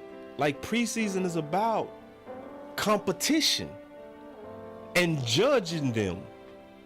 Like I don't think we should have to wait till they do it in a live game to make a judgment. Oh yeah, we got. Oh yeah, I got it locked. I got it locked for right now. I got it locked. But anyway, but I just wanted to say that because I keep seeing people say that like, oh, it's just preseason. But see, if it's just preseason, then I shouldn't be celebrating what I saw with Deuce. I should be like, it's just preseason. You know, I don't care. No, I think we should be looking at it for what it is. This is a time for us to evaluate our guys under the lights when the world is watching. And if they play good, I'm not gonna discount it like so it was just preseason. No, I'm gonna say under the lights, under the pressure, such and such stepped up. Cause let's be honest, what was we hearing all camp? Jalen Brooks, Jalen Brooks, Jalen Brooks, Jalen Brooks, Jalen Brooks. Under the lights, we did not see Jalen Brooks. Obviously, we want to give him, because he's young, a chance. We want to give him a chance. But did you see? No. But you know who you did see that you was also hearing in the practices? John Stevens. So hell yeah, what Keystone said, preseason matters greatly. I don't discount play just because it's the preseason. Because I did not discount Bland when he continued to stack good days last year. He was having good practices and he was having good preseason games, which led to a good season. I think we should treat these guys like that. I think we should treat Kelvin Josephs like that, and Neville and whoever else. So if you was a practice superstar, but then under the lights you don't look quite as good, I should say that. That don't mean I should give up on you, but I shouldn't be Jalen Brooks, Jalen Brooks, Jalen Brooks. Ooh, he look like he gonna steal it from somebody. Well, let me see you steal it when the light's on. And I think he can. He got 2 more games. I want to see it. I'm just keeping it real. We got a super chat. My boy said, I'm happy Gallimore, Wright, and Kelvin look good. With Armstrong, Lewis, bubble wrap, they are all trade bait. That's what I'm talking about, coach. And I agree. You know what I'm saying? So, yeah, I just want to highlight that. Then I'm getting ready to take some more calls real quick. And then I obviously talked about this already. But a lot of people not mentioning this, but I'm going to tell y'all what I saw from the lights. My under the lights review. I keep hearing John Stevens and his athleticism. I also looked at him in his blocking. His blocking is good too, y'all. He is not a bad blocker, not from what I saw. See, the thing is, I wasn't at all the practices. So if he struggled with blocking that practice, I didn't see it. But from when the lights was on, the under the lights review, man, I put it like this. I hear a lot of people keep saying, Man, that dude can be tight end 2. Man, that dude can be tight end 1. If he keeps stacking days like he doing. Like for real. Like, man, shoot. Man, keep doing what you doing, young bull. Keep doing what you doing. Cause right now, you ain't, I wouldn't put you over Ferguson. I wouldn't. But you growing on me, young bull. Wait, let me see 2 more games like what I saw. Shoot. Think I'm playing? I'm dead serious. And then obviously, before I take these calls, Mr. Barry Sanders-ish. Yeah. That ish is important. Am I calling him Barry Sanders? No. But he's Barry Sanders-like. That's what I feel like I'm seeing with Deuce. Keeping it real. So just going through my Twitters, man, real quick, man. All right, so here we go, man. Let me take some more calls. Let me open up this phone line. Y'all give me 1 second to set it up. Don't start calling because I ain't gonna see it. Y'all give me 1 second. So I just unlocked the phones. Don't call the other number because I ain't gonna pick that one up. You know, that one over with. You gotta call this number now. All right, so we got the call lines open. Let's go. Let's go. Flight to me. They think that I'm stunting, but it's slight to me. Piling paper, got them talking nice to me. Guess that's why the labels want we the got rights the phones back on. CD on my back and Let's if go. it light to me. They think that I'm stunting, but it's slight to me. Y'all come on. All right, so we got the call lines in. Call in is 253-993. Yep. 3539.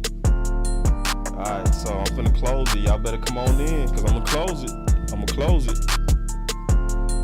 Alright, I ain't gonna take too many more calls. I ain't gonna be here all night. Alright, I'm finna close it. Y'all got about 2 more minutes. Alright, I'm closing it. I got 6 people up in here. I'm locking. The conference has been locked. Alright, I just locked it. Alright, we finna take some calls. Here we go. I appreciate y'all calling, man. This is my new phone system, where obviously y'all can sit in the queue. That's a very good thing, because a lot of people just be like, boss, I really try to call in and I can never get through. Now you got through, and now you sit in the queue. So let's go. Here we go. Boss Cowboy Sports. Boss. What's up? You mean something you can only handle the 6 calls? Come on now. Sadiq, when you called in twice, what you trying to do, test my system? It worked. I surely was. Yeah, well, did I pass the test? I'm just trying to help my brother out. That's all I'm trying to do. I'm sorry. No, you cool. Did I pass your test, though? That's what I want to know. Did I pass the call test tonight? No, not yet. Let me tell you when you want to. We can take more than 6 calls at a time. Okay. So you can do it. You can do it, boy. Trust me, you can do it. I can do it. I believe in myself now. Yeah. She say, not yet. You not there yet, boss. You gotta get to law level. Give me a chance. I'm gonna try to catch up to my dog. No. On the space age level. You gotta give me a minute. It's gonna take me a minute to catch up to the big dog. Boss. Hello. Boss, you know what you gotta do? You gotta time your callers. Oh, time them. Put a timer on them. Oh, put a time on them? You're gonna have to. Yeah, it's 2 minutes. Yes. I appreciate that. Yes. I appreciate that. How much time should I give them? How much time should I give them? 3 minutes. Really, 1 minute. But they can say what they gotta say in 1 minute and go. Okay. Keep it moving. I love Sadiq. Sadiq is a dog, boy. You tough. Okay, I'm gonna give him 2 minutes. Is that fair? Yeah, I guess. I I give him 2.5 minutes. I love Sadiq. You both Sadiq is tough. All right, look what I got here. Courtesy of Sadiq. I got the call, right? Yeah, I got the timer right here. All right, so I got the timer ready to go. Do you remember time to say hello? Let me ask you, can you hear me? Yeah. That take a woman right there, so then they got 1 minute to answer their questions and keep it moving. All right. So I will listen, y'all. I'm gonna listen to Miss Charles. Hold up. All right, listening. There are 250 with 49 in this room. Why is there only 29 in six life? What the hell are y'all doing? Come on now, bro. We know better. Let's go. Yeah, it's three. Yeah, it's too many people here not to have. But we got over 300 likes. You gonna at least have about 50 haters. Let you go. I don't care. Whatever none of them people in this room give none of them like to the beat. That's all to it. You got a point there. You got a point. But hey, Miss Charles, let me go ahead and start the clock on these calls then. And I'm gonna do exactly like what you said. Bye. All right. Bye. I'm over 2 minutes. Bye. Here we go. All right. Boss Cowboy Sports. What's going on, family? Oh, what's up? Who's this? Tariq? You hear me? Tariq? Nah, this Fitz. Oh, what's up, Fitz? What's going on? Fitz DJ. Oh, what's going on, big dog? Yeah, man, I've been watching you. You about to start the clock. I see it on the TV. Nah, but I've been watching your show for a minute. I used to hit up West Coast show, and I remember when y'all used to do it together, and then you came on YouTube. So it's been a minute, like 2 years. Okay. But and I mean, I just want to send you flowers real quick because I love your production, bro. You know what I'm saying? Yeah, appreciate it. But yeah, no doubt. And what's the final word? That show hits hard. I love it. You know what I mean? You and I mean the others like Lotch and Still and all them, All Nation, all that. But yeah, that final word, I'll be tuned into that joint like all the time. I can't wait till the next ones come out. Man, I so you appreciate doing it. your thing, bro. Man, I appreciate it, bro. Yeah. Yeah, continue. Hey, stop. Go ahead. No, go ahead. No, you go. No, I was just saying, stop referring to Deuce Vaughn like that, man. I know he looked good, but the announcer even said it. He was like Barry Sanders-esque, and he moves, he plants his foot, and he's small and he's shifty and all that kind of stuff. And I want the best for him. Like I swear, man, I'm hyped about him, but man, we can't be anointing these people like that. I'm not anointing them like that, though, bro. Parcells said it. I'm not anointing them like that. That's why I put the ish on it. I'm not calling them Barry Sanders. It's his running style. Like it's somebody that's low to the ground, somebody that's shifty, and that can make you miss in the phone booth. It's a style. So I'm not calling them Barry Sanders. You see what I'm saying? I'm not calling him Barry Sanders. I'm saying that running style and the way that he had that low center of gravity and he able to hit you with that agility in small spaces. It's only a couple of people I can remember in my whole life that could do that. Barry was one and Dante Hall was two. Ain't lying. You know what I'm saying? Like those type of guys that have people diving after them because they left them. You know what I mean? And he did that. So when I saw that, I said that looks Barry Sanders-ish. You know what I mean? Yeah, I'm not. I feel you. That's it. So I'm glad you clarified it because I'm not calling him Barry Sanders. Yeah, no doubt. I didn't think you was calling him that, but I'm just like, be careful, everybody, because we want this ball to ball out. You know what I'm saying? Yeah. But yeah, that's my time. You know what I mean? So I'm definitely gonna call back. You know what I mean? And call again. Yeah, call in, bro. bro. Because like I said, your show is hitting. You know what I mean? Man, I appreciate it, bro. Always. Yeah, my wife said always. So man, thank you. Thank you to you and your wife. You know what I mean? Yeah, man. And glad you back, bro. Glad you found me again from the days of West Coast. I'm really glad we back. So let's keep rocking, big dog. Yeah, no doubt. Let's get it. You too. All right, bro. That was a good call, man. All right, here we go. Boss Cowboy Sports.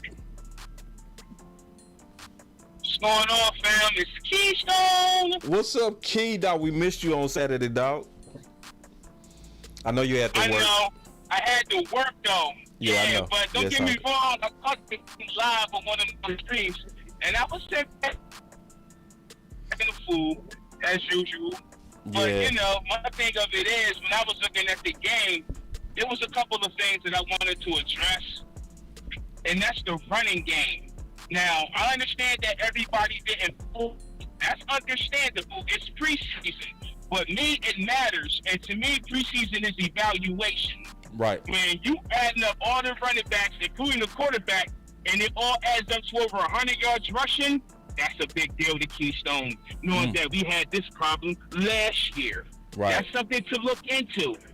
You know what I mean? But I'm not taking anything from the new guys. I'm not taking anything from that. But it's just something to keep your eye and pan out on. And as well as the read option, too. Still having issues with that. Because at the end of the day, every quarterback in our division can scramble. We have to be on alert because, again, division matters to me. That's even bigger than preseason. Those two things I would just keep my eye out on. But on the note, Kelvin Joseph had a pretty solid game yesterday. Yeah, he I was did, looking bro. at him. I said, wait a minute. I said, Kelvin. I said, who are you and what are you doing with Kelvin? Yeah. Yeah. So shout out to Jay Tuck on that for letting us all know that he did have a solid camp. Yeah. But I was looking at some stuff going on, and I was seeing some balls being thrown behind Brooks. Yeah. It was like the It was ball one. wasn't really to the point where he It was could get two. it. Yeah, it was. Yeah, I seen It was that. two. Two, yep. Yeah. Yeah. I see a couple balls that was thrown behind him. I look forward to see what's going to happen with him in the next game.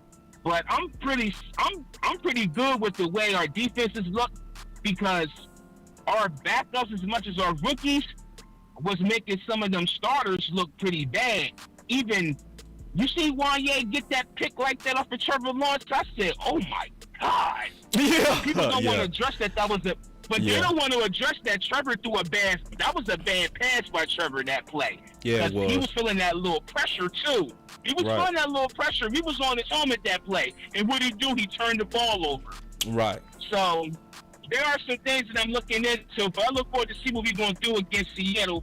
I'm not going to take too much time because there's other callers that got to eat, and that's understandable on my behalf. But it was just some things I wanted to address out there. And shout out to Deuce Vaughn, man. You know what I mean? Because he was out there just, man. If Nah. he keep cutting up like that and do what he do, he might mess around to be a Pro Bowler. You know what I liked about Deuce too, bro? That I want to bring up?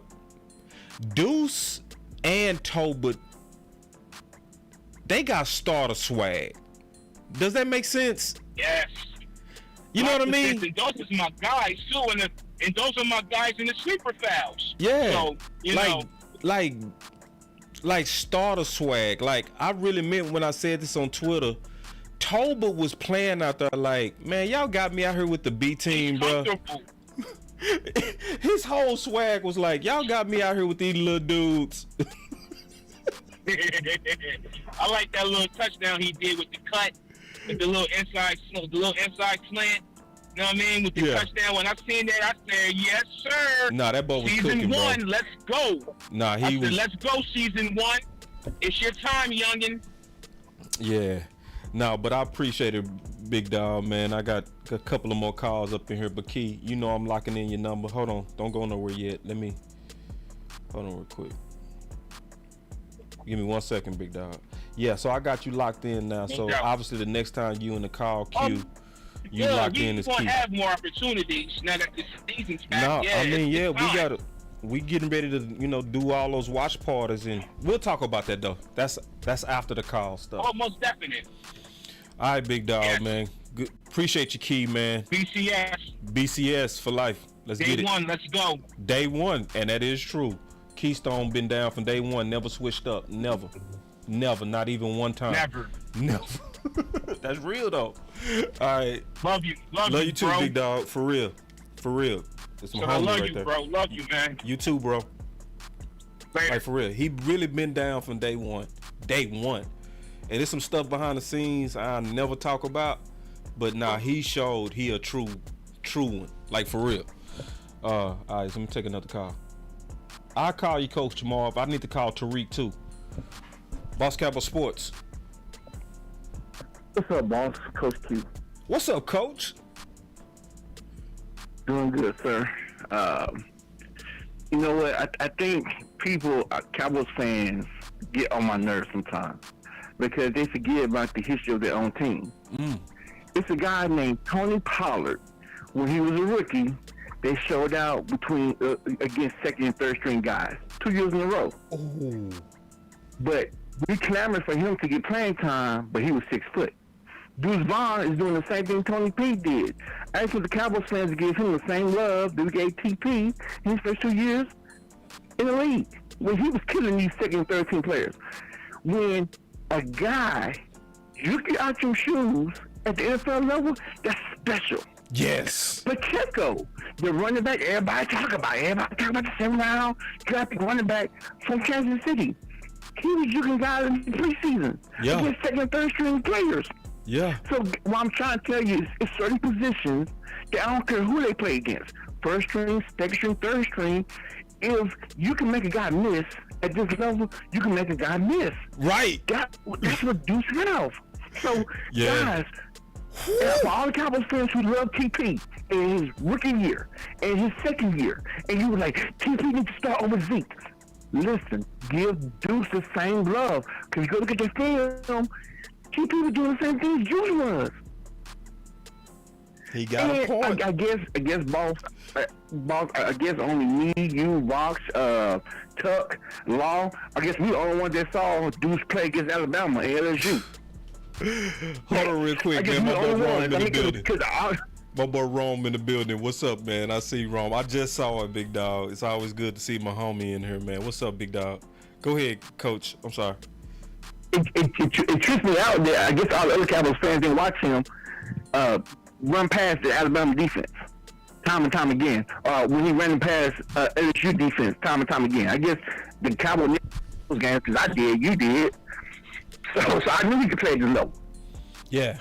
And so people need to stop that. Yeah. And give Deuce his credit. Now, what I do want to see, I know you want to see this too. I want to see him third and short against a first team defense. I do want to see that. Me too. See if he can do that. I'm gonna call you, Ron. I'm gonna call you. Yeah, me too.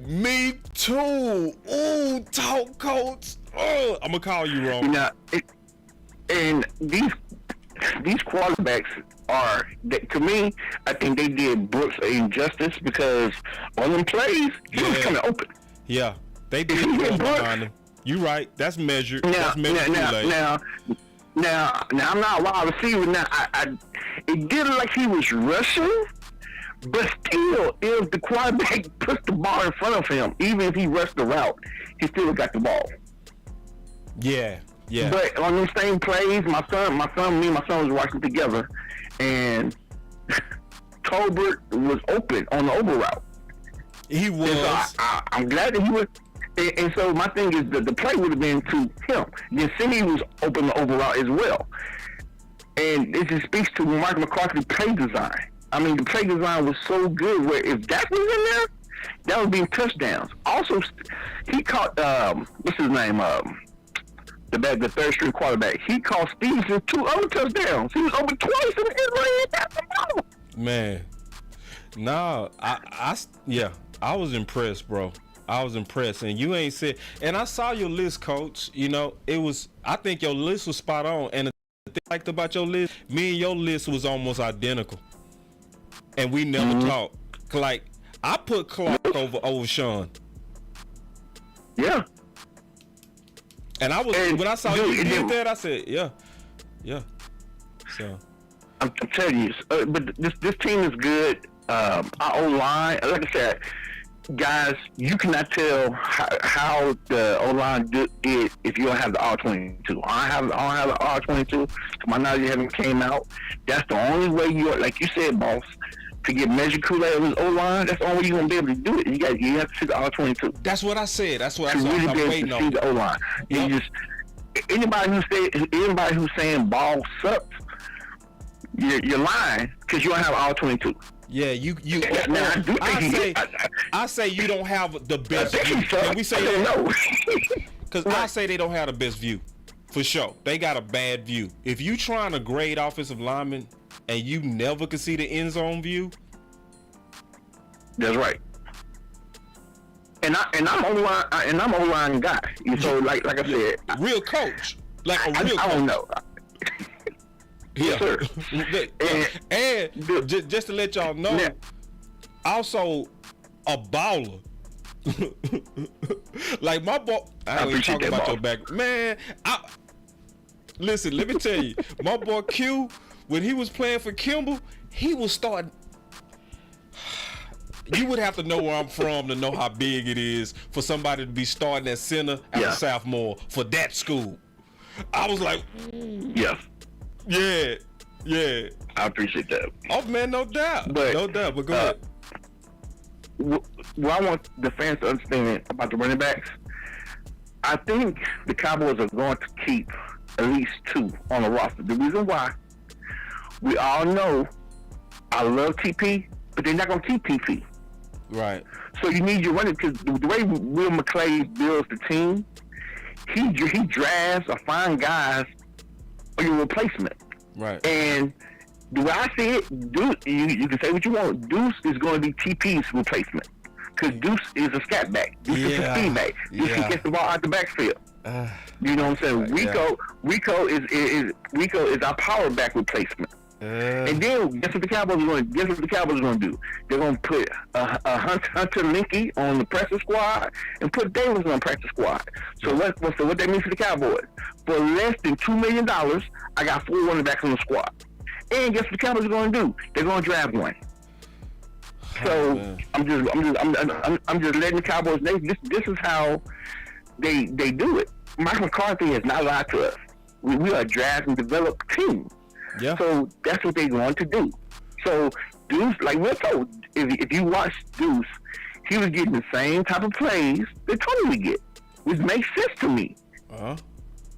So I just want the fans to understand that like, don't be surprised if you see those 3 guys on the roster, then you see Davis and Hunter Linkey on the practice squad.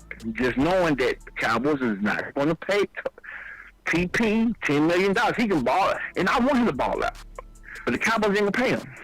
Yeah. Why? Because Boss was right. All the Cowboys content creators who do the draft are right. You can find running backs every year.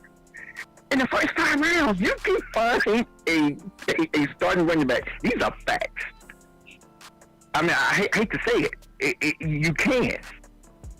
Yeah. And the running backs, balls that you wanted, they balling now. I know they ball. The running backs that you wanted, they balling now. Here's a fact. That's why you said don't get Robinson. That's what you saying. You pounding the table. You don't need Bijan because in the running back space, it was so many good ones. And it's like this every year. Yeah, but coach, I do gotta take more calls, and I gotta call wrong. So, but man, I appreciate your I can't wait for that conversation between you and Rome, coach. Oh yeah, y'all finna call Rome as soon as I get off. All right, appreciate it, coach. All right. So that was coach, man. I appreciate it. That's a good call as usual. All right, here we go. Boss Cowboy Sports. Hey, what's going on, bro? My boy Tariq. What's going on, boss? Man, you got a distinct voice, good, bro. Man. Everybody know Tariq voice when he called. And I'm glad you my last call on this too, bro. Cause definitely. Cause first of all, just shout out to my boy Tariq. He been a person that been really helping for a while, kind of help me set up stuff behind the scenes, and I just appreciate you, big dog. So, what's up with it, bro? Appreciate you too, boss, man. And shout out to me, Sadiqa. Shout out to her. Shout out to Cowboy Nation. What I wanted to say was this. I think that us on defense, man, Derek Quinn has to shore up that edge, setting the edge and holding it to funnel whatever running back that's trying to bounce to the outside back in to the big boys in the middle of the field. You know what I mean? Because I'm starting to see even last year too many running backs and stuff, and even quarterbacks. As far as running quarterbacks like Jalen Hurts, they get to that outside too easy. Too far for my liking.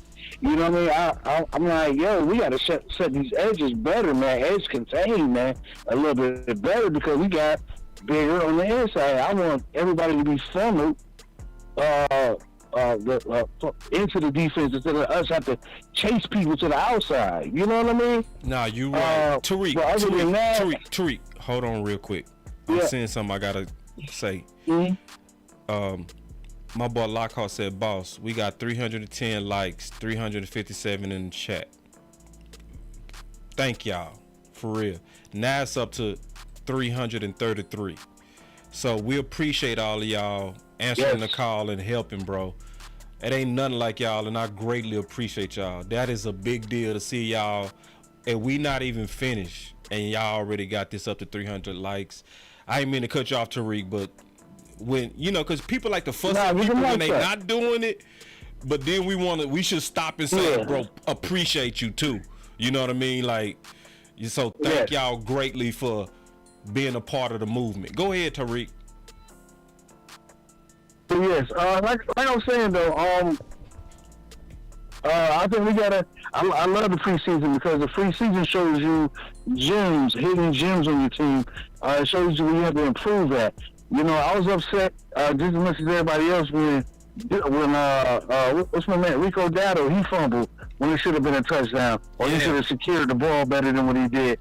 I was upset when I seen Turpin fumble on the return. You know what I mean? He should know better.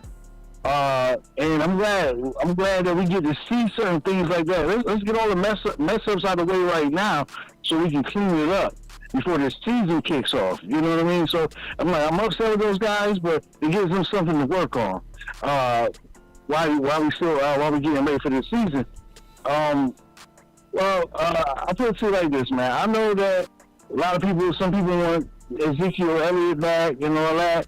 I'm looking at it like this. I want to see what these young boys can do before the season starts because I really believe like Mike McCarthy has a plan for his running backs. I've never known for Mike McCarthy to be coaching bum running backs on his Green Bay teams. He always had good running backs. Even when he made a wide receiver a running back, he knew what he was doing. So I kind of got a little faith in him as far as that. Maybe people like Malik, he needs to show us something a little bit better than what he's doing before the season starts if he plans to stay on this team. But as far as people like Rico Dado and Deuce that did a good job last night, and I think that we got a pretty good running back core, but I think that we should give some of these guys a little bit of leeway before we get to like saying we want Zeke back and all that. Because I think that even like the Limpke kid, I feel like he didn't get enough snaps last night for us to really judge him just yet. He made a little run, but to me, I think he's going to be better than what everybody thinks he's going to be. Because Mike McCarthy loves those fullbacks. Those fullbacks that act like mini tight ends and stuff like that. But far as our backup quarterback situation, I think we still on that too a little bit. Because if you ask me, if the Jaguars release that dude or put that dude, that backup third string quarterback on the practice squad, I don't know. We probably should look over there because that dude, he threw a dart going to the ground. That's impressive to me. The guy did it all right. He did a little bit better than our guys a little bit, if you ask me personally. I got you. But in terms of that Zeke stuff, I will say this. I think everybody should, because I already said I want to see 2 games. You know what I'm saying? I want to see 2 games. From my assessment, we are lacking in pass pro with them running backs. For real. Like right now. Yeah, I agree with you on that. I agree with you on that one. But if we bring Zeke back, is that all we going to bring him back for? That? No, of course not. And if Zeke is healthy, he already better than 3 of the guys we got right now. Yeah. So the group that I would want to see after I give these running backs a chance, but if it stopped today, if the last preseason game was yesterday, I would be like, get Zeke on the phone. Yes. Buy Malik Davis, Rico, bye. And I would go with Deuce, Pollard, and Zeke. That would be my 3. That would be my 3. And we will win a Super Bowl with them 3. Oh. You got everything you ever need with them 3. You ain't got to worry about, like, if you're in a 2-minute offense, who do you want out there protecting for that?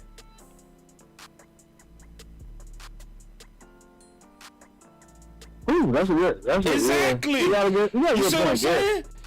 If you're in a 4-minute offense, who you want trying to close out the game? All the pivotal moments. Who I want closing the game? Yeah. You want Zeke for a closeout. You do. So the 2-minute offense, the 4-minute offense, red zone situation, short yardage, all the momentum plays is Zeke. And where we know Zeke already good at that. We ain't got to evaluate. We ain't got to think about it. Like but I'm also like you. Let's wait. Give these guys a chance. I'm with you on that. But then after we give them a chance, I'm being honest on what I see. And what I saw out of Malik Davis is the same thing I saw with the San Fran. Remember, me and you was on the phone with the San Fran where he was bad at that blitz pickup. Yeah, he risked it. And he did it again Saturday.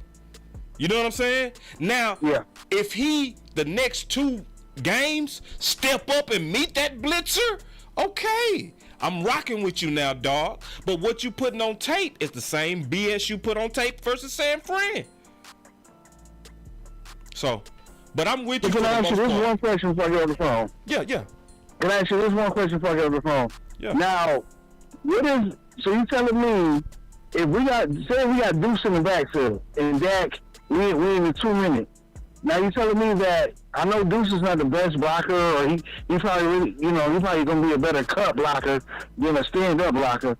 Now doesn't that pose a threat if Deuce is catching the ball out of the backfield and they're trying to blitz us like that, and this dude is free? Like, running out of the backfield, because I see they was throwing a lot of halfback little screens or like little dump off passes and stuff like that yesterday, and it was effective. You know what I mean? I think we would have a different tone on Rico Dotto if he didn't fumble the damn ball at the goal line. You know what I'm saying? That play would have worked. You know, that play works. No, Rico, I like what I saw Rico. I like it. It's just, I'm just saying, that's why I said if preseason ended yesterday. From yesterday, I would not say Rico is an upgrade to Zeke. Not from yesterday. But he got time. He got 2 more games where, but to answer your question, on a 2-minute offense, I want Zeke because we usually gonna be trying to throw it in a 2-minute offense and we trying to kill the clock. So we gonna be throwing it at them chains. So your protection gotta be on point. You know what I mean? I don't trust these guys yet. And I haven't even seen Deuce pick up a blitz. I want to see what's gonna happen when somebody run full speed and hit you right in your face. Now I know Zeke could take that on and meet force with force. Yeah. I know Deuce got the agility in the box that's Barry Sanders-ish, but I just want to see it, bro. It's just one of those things. So, but we got time. I got you. Yeah, we got time. We got time, man. I just love the fact that our plays are basically unscripted. To where it's like you cannot really understand. You're not calling out our plays when we get to the line. I see that. Even with the backup quarterbacks, and they really don't know what we're running. You know what I mean? And I like that. That's my whole thing with this team. I want to be a deceptive team so when people cannot key in and lock in what we're doing, they don't know what we're doing, who we're going to lose. That's what I want to see. Right. But that's it. But that's all I have to say, though, man. Okay, I'm going to holler at y'all, man. I mean, take all the time up. No, you do. All right. Peace, all right, BG. Peace, boss. All right. All right. That was Tyreek. All right, so give me a second. Oh, yeah. Ooh. So you got to be quick when you're dealing with this stuff. This technology be serious. Y'all give me 1 second.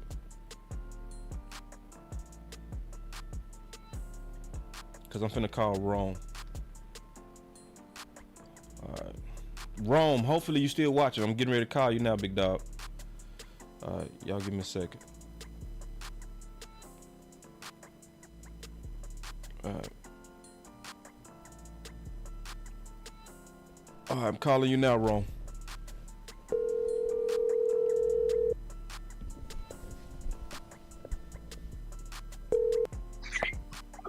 Yo. What's up with it, Ron? What's good with you, bro? Chilling, man. What's on your mind? Hey, man, I just wanted to call in. You know what I'm saying? You know I got to co-sign my bro. Oh, yeah, so, you know we're on the same page. Yeah. I'm saying I jumped in a little bit late, but you know what I'm saying? Run down to me with some of the stuff you was talking about. So I would say about 20 minutes before I jumped on. Mm-hmm. You know yeah, because I saw your tweet, bro. You know, where your tweet where you said, you know, I want to have, as of today, I think you said something like I want to have Deuce, Pollard, and Zeke. What's your thought on that? Man. Yeah, man. See, a lot of people got mad because they think that they think it's me trying to be too nostalgic. I don't know how to let go of old players. And you know the thing that they like to run down everybody. Yeah. It's not that. You know what I'm saying? I'm trying to win. I'm not trying to this ain't a feel good story. This ain't a fairy tale. No. And look, I want people's careers to flourish too, but I want to win. Yep. On the biggest stage, and I want the best players there. Right. And bringing Zeke back is not. This isn't a feel like. It's the way he would come back. It almost will be in the perfect vein because if you bring Zeke back immediately after you cut him or some situation like that, he comes back in with a different type of a stature. Yeah. Right now, you're going to be getting probably the hungriest Zeke you've seen since he was a rookie because he felt disrespected. Ooh. You know, he been on the market way too long. Like, it's almost disrespectful. I know he ain't the fastest back in the league. That's not what I'm implying. It's just, for him to not be on a team right now is disrespectful. Yeah. So we would be getting the hungriest Zeke we've seen, and he probably would come in wearing the 15. I feel like he would wear that as it would be more like a reincarnation. Like, okay, I'm coming back as a different player. Let me pause you for 1 second, okay? Yeah. Just for 1 second. Hey, yeah, my boys, El Nino, Tino, whatever your name is, bro, keep it respectful, bro. All right? We not gonna kick you out for this first time. But when people in the chat, yeah, when people got different opinions, we don't do all that name calling on here. We talk with people with respect at all times on this channel. All right? So we ain't because you calling me a fanboy right now. You calling CFT a fanboy right now. Like I ain't gonna let you do that, big dog. I'm just letting you know. So everybody, even if you think different, we go talk to each other with respect. I'm not giving no more warnings on that. I'm sorry about that. Go ahead, CFT. Yeah, I don't pay that no mind, man. And sometimes when people do that type of stuff, I feel like I'm doing something right.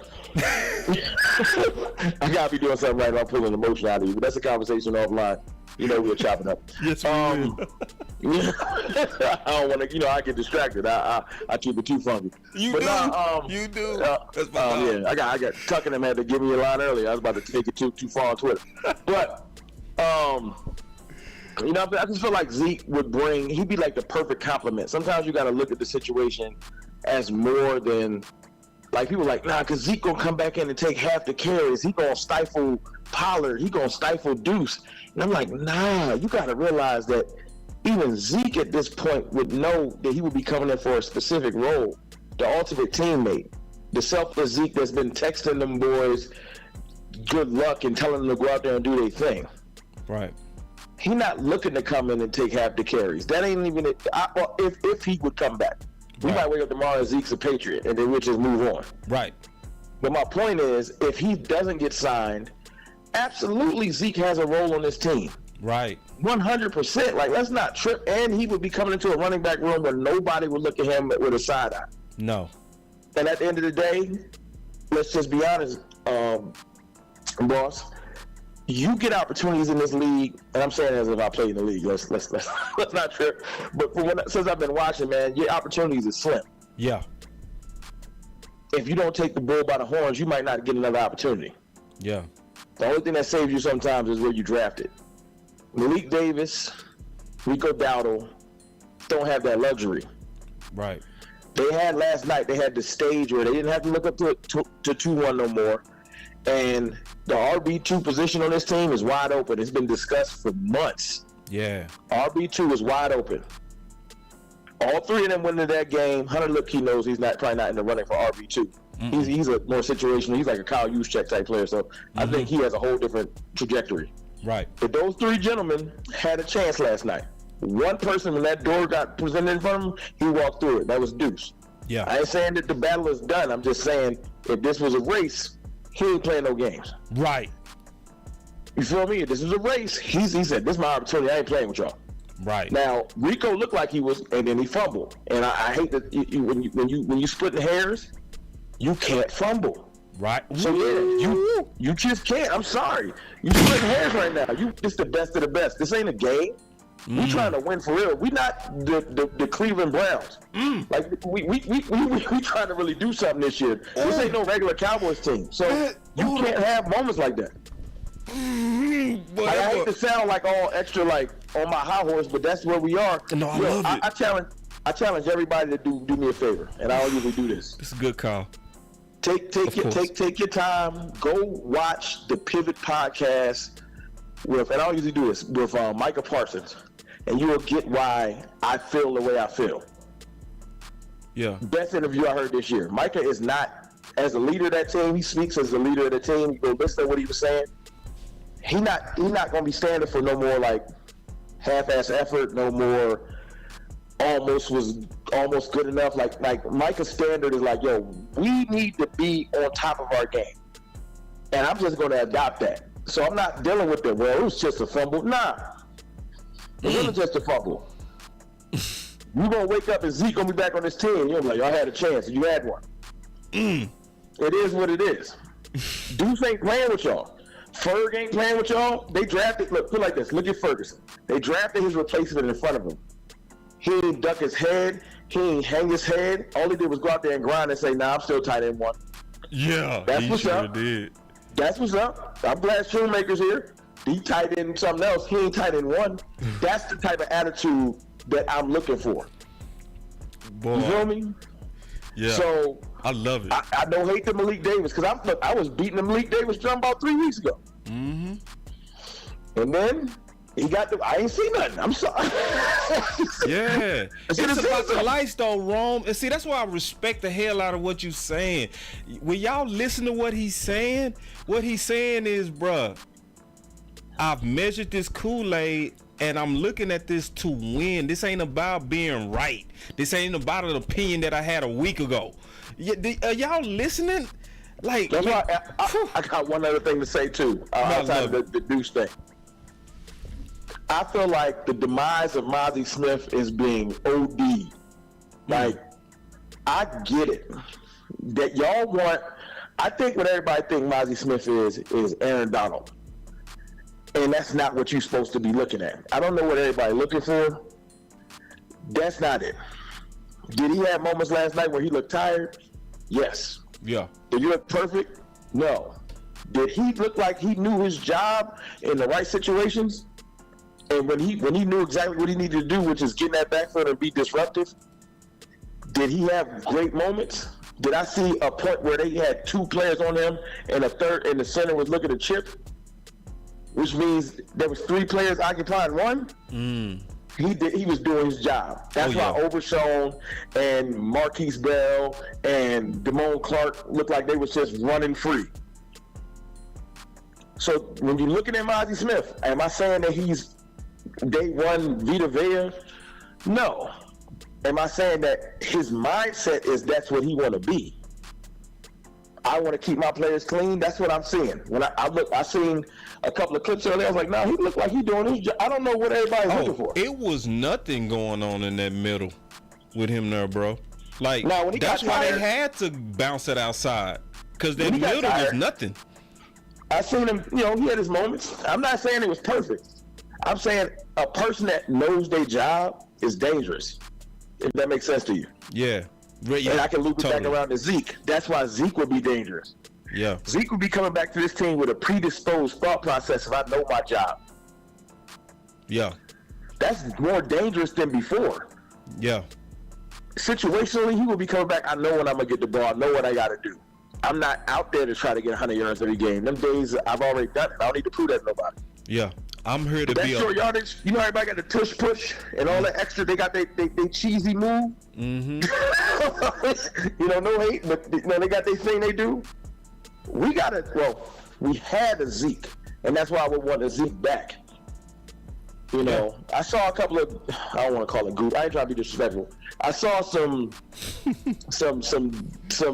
differing opinions earlier on Twitter of why we would want to bring a Zeke back. And I think it's just sometimes pride comes before the fall, and everybody gets dug in on their opinion, and they don't want to move off of it. Yeah. You ain't going to sit here and look me in the eye and tell me, you know what, Rico Dowdle is more valuable on this team. I'm just not. I'm sorry. Look, if Rico is somehow listening, my fault, dog. You got to show me that you better than 2-1. I don't see it. Not yet. Nope. Not yet. Maybe next week I'll be like, well, Rico shut me up, and I'll gladly apologize. And me too. Yep. I'll be like, and Malik. Yeah. And shut Malik. me up. But I ain't trying to be disrespectful. Just show me. Show me. That's it. I guess that's it. Show me, and I'll shut up. I swear I will. But until then, and until I wake up and they say, oh, dang, Zeke went to the Patriots or something, I'm going to want him. And it is what it is. I don't feel bad about it. I've been getting killed about it in my comments. As you see, you a fanboy. Now, whatever. Because if he bring them 11, 12 touchdowns back to this team, ain't nobody going to be whining. They going to be getting their hand in the scoop the food in their mouth. And they gonna be talking about feed me. Because when Zeke out there balling, you don't hear nothing. Nah, you don't hear a peep. You feel me? You know what I'm saying? Yeah. And he's a pseudo leader now. He ain't even on the team. Yeah. Yeah. So my fault to be long-winded, bro. I ain't tripping.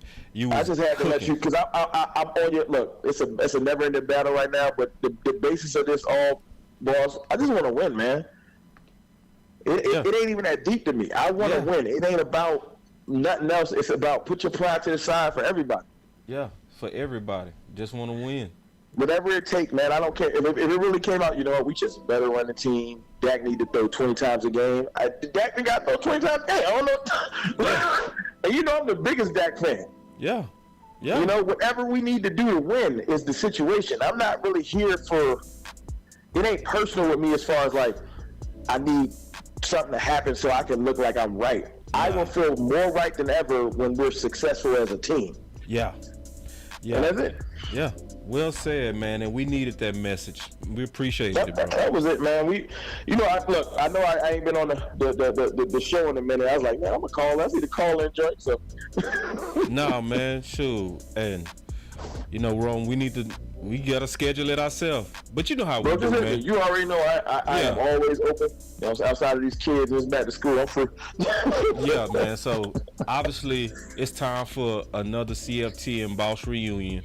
We go schedule it. We go just get on each other's calendar. We go cook like we always do, big dog. You let me know, man. I'm always free, man. I appreciate y'all. Boss Cowboy Sports. Shout out to OC. I know he ain't on here, and everybody else. You know what I'm saying? Oh yeah, man. Great call, man. Appreciate it, bro. No doubt, bro. I'll touch base with you soon. All right. That peace. was wrong. All right. So now I'm finna call Coach Marv. Ooh, y'all boys, y'all want overtime. Can y'all at least throw some super chats, man? Since I've been going now for about 3 hours, when I really want to do it in an hour. Hold on, real quick. But see, that's what happened when you first test these phones. When you first test these, and appreciate Ron, man. Y'all clap it up for Ron. That was dope. That was blessed us on that, man. Clap it up.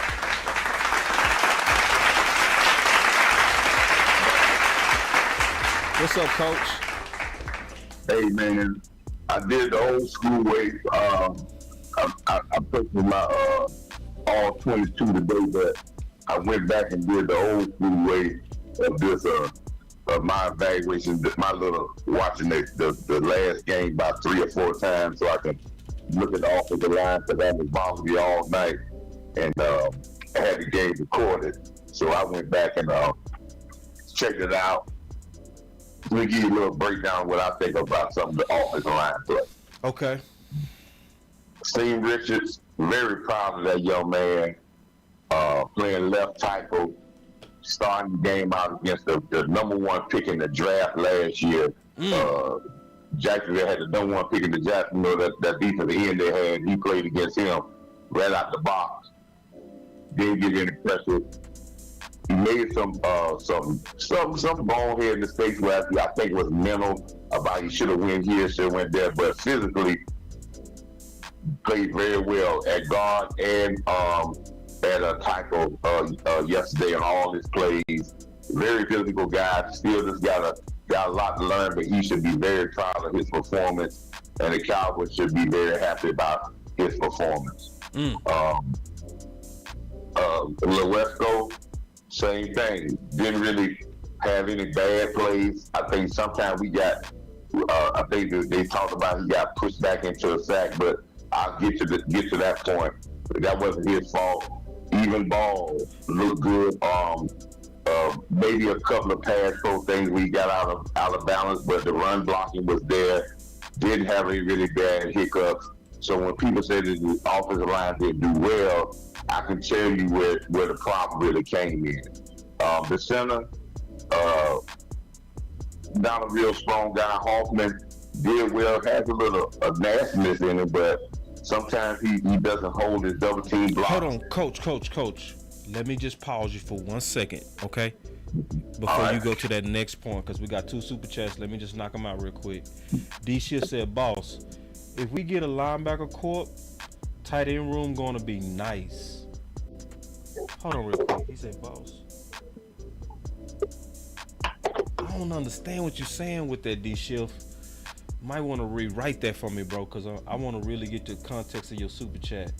And then Apostle Benny said, I don't know why folks think Zeke would be available all season. He would be on a team somewhere. Yeah, definitely agree with that. But go ahead, Coach. What was you saying? Hoffman, the center, they're looking for a backup center because they want to play Matt Forniak at swing guard. Hoffman looked okay, got a little mini streak in him because you can tell he got a lot of. That's the guy that had a little thing with Parsons in practice, and I could see him join with a lot of guys. But sometimes his strength comes in a play. He made Ball look a little bit bad on a combo block because he didn't stay there. He wasn't strong enough on it. He tried to get up too fast, which left Ball out to hang out to dry. But his play was average. Forniak, run game, going downfield, blocking downfield, straight ahead, very good. Pass pro was very bad. It was 2 occasions with the occasion I said we talk about Lewesko got pushed back. No, Forniak got beat so bad. Those type of things can get your quarterback hurt, and he got beat like that on 2 back-to-back plays, which probably made Cooper Rush very leery in that pocket because he got beat by power right off the snap and just bull rushed.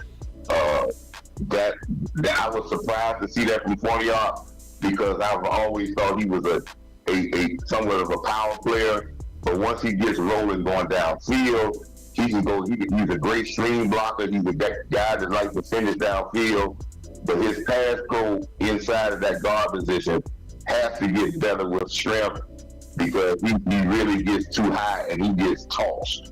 And you'll probably see that on there. You don't need no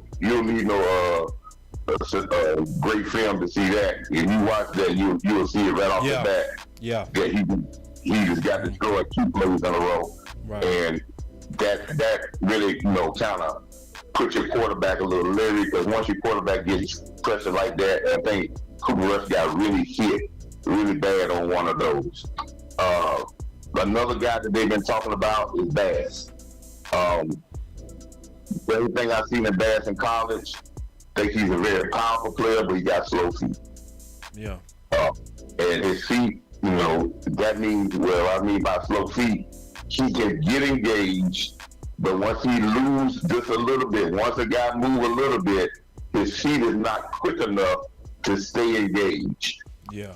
So that's where I see him, but he can work on that, like we were saying, jumping rope and working on his technique, so he can bring, he can always work on your technique where you can force people into your strengths and not into your weaknesses, because your technique is so good and your IQ is so good that you know how to position yourself so you can make up for the lack of foot movement you have, especially at the guard position.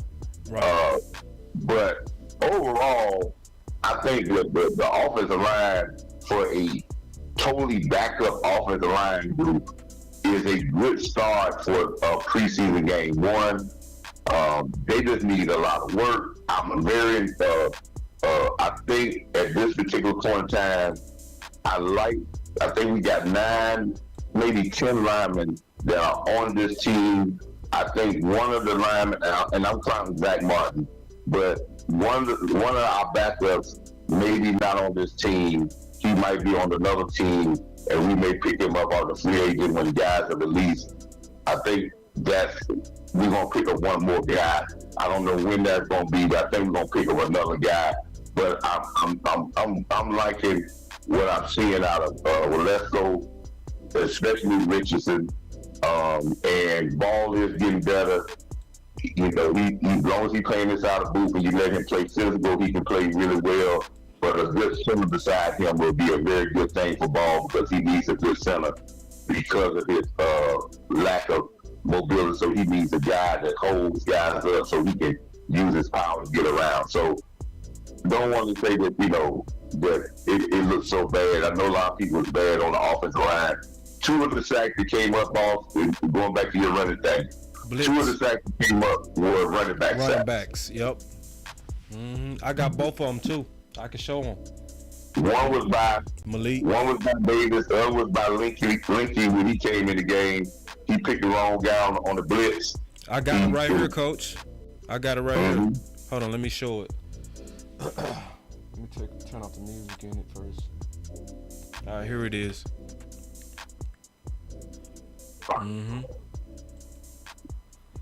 Yep. Where he picked up the wrong guy, and right.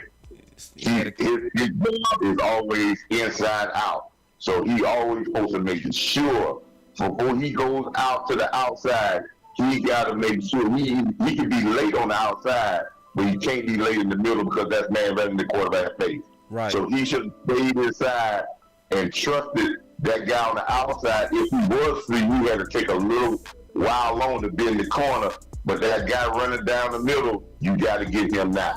Right. So, and Davis, that wasn't no 2 people on Davis. Davis just didn't pick up his pass read like he's supposed to, and he didn't get to his spot where he's supposed to get to, and he let the guy run right by. Sure did. He didn't get to that spot. That was his guy all the time. Yep. He would move that guy, and he didn't get to his spot because he didn't move his feet. He tried to use his hands, lunge, and that's a lookout block. Those can get your quarterback hurt. Hey, hold on real quick. Explain lookout. People ain't gonna understand lookout. The lookout block is when you got one bag and you turn around and say, "Look out!" Look out! He coming. He said a lookout block. Coach, you crazy. Yeah, but I think that these guys, and I want to say one last thing. I'm a Zeke guy too.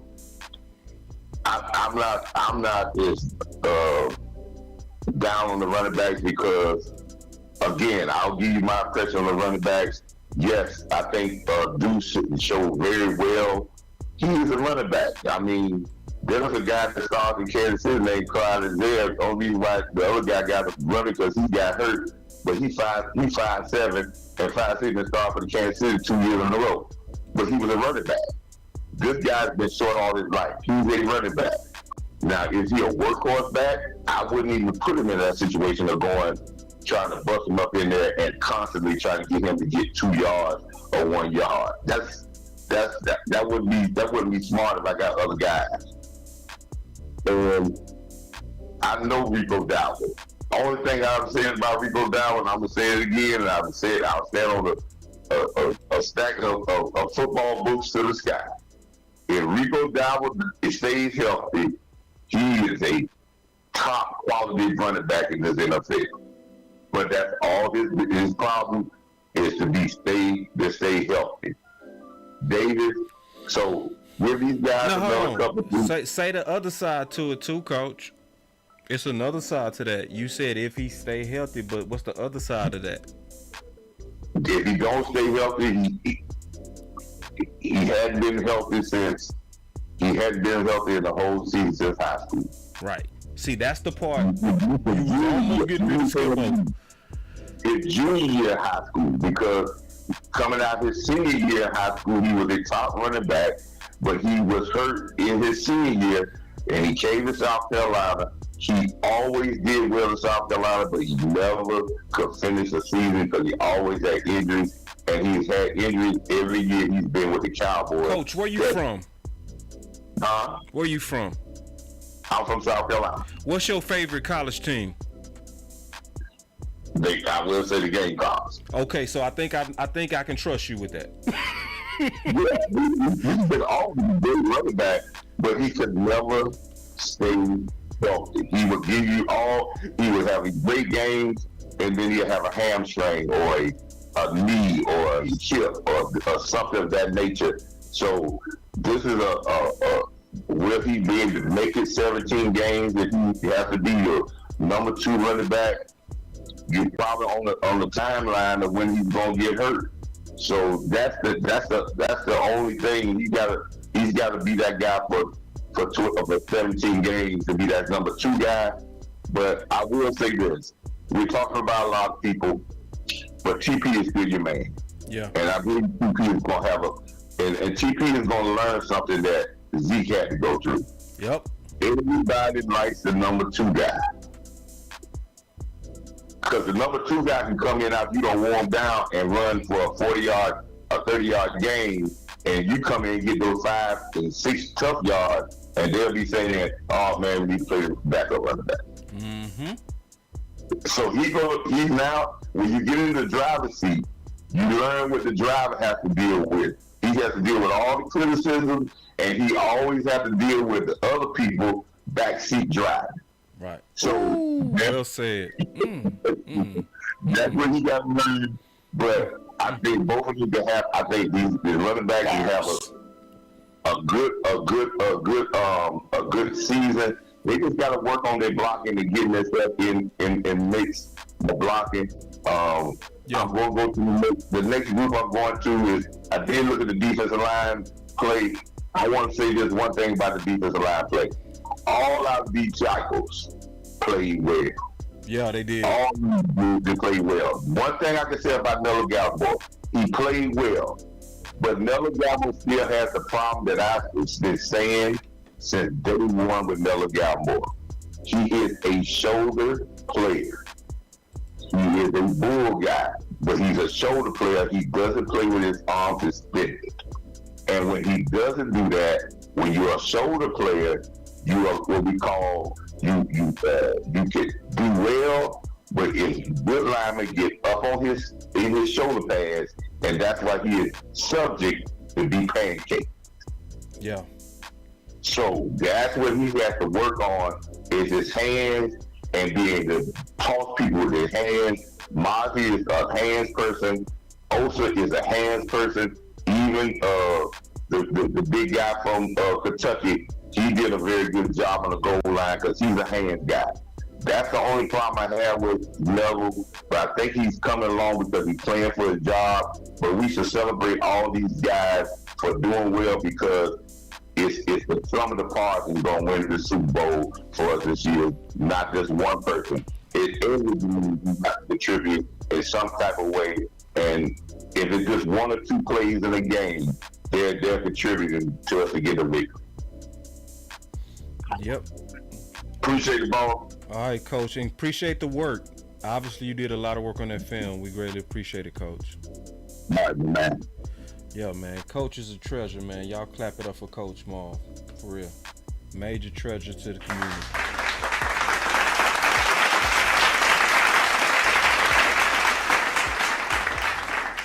We got 402 likes, y'all. Damn it. Wow. I really appreciate how y'all answered the call, man. For that, hold on. No. I don't want that one. I want, hold on, what? Hold on real quick.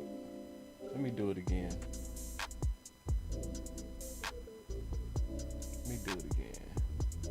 Hold on, let me do it one more time. We're gonna do it right for y'all. One more time. Here we go. Let's go. I appreciate y'all, man, because y'all came in at the last minute with a bunch of super chats. I guess Coach was cooking so good, man. He just put something in y'all hearts. So I'm getting ready to take y'all super chats, man. Y'all just start pouring in the dollars. So we will always pause and talk about what y'all was talking about. Back in the day, we wasn't as first class. We would end shows without getting to your super chats. Now we got a whole segment that's built for you. Hopefully you like the improvements we made here at Boss Cowboy Sports.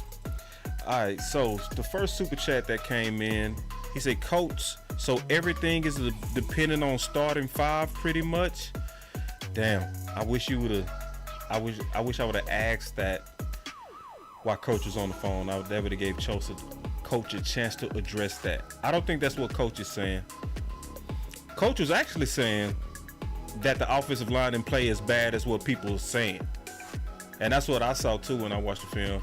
Because when we was first watching the watch party, we wasn't knowing where that pressure was coming from. But then when I went back and analyzed it, I was like, oh, it's them blitz. And that's the running back responsibilities. And it was just when I slowed down and saw it, then it was like, okay, I know where it was coming from. So basically, Coach said ball didn't play that bad according to what he saw. Matt Walesko, all of that's good news. So I'm waiting to get the all 22 to really comb through it better. But Coach was like, listen, I did it the old school way. I just grinded through that ugly film. And appreciate the work, Coach. So I didn't think that's what he was saying, big dog. Period. I rock. He say, fire show, boss. Appreciate it, bro. And I can't see y'all new super chats right now or the comments. So if y'all putting more super chats in there, I don't see it. I apologize. Matt, this is not a super chat, but I want to address Matt. My boy Matt said, thanks for super guys. He said, thanks for the supers. Little tough right now, but be back soon. Matt, we know your heart, bro. Matt, I've seen you drop $50 in this show. I've seen you drop 5, 10s, 20s, 2s. We know that you good, for real. So I just appreciate you, whether you got the money or don't have the money. As long as you hit that like, big dog, you did your part.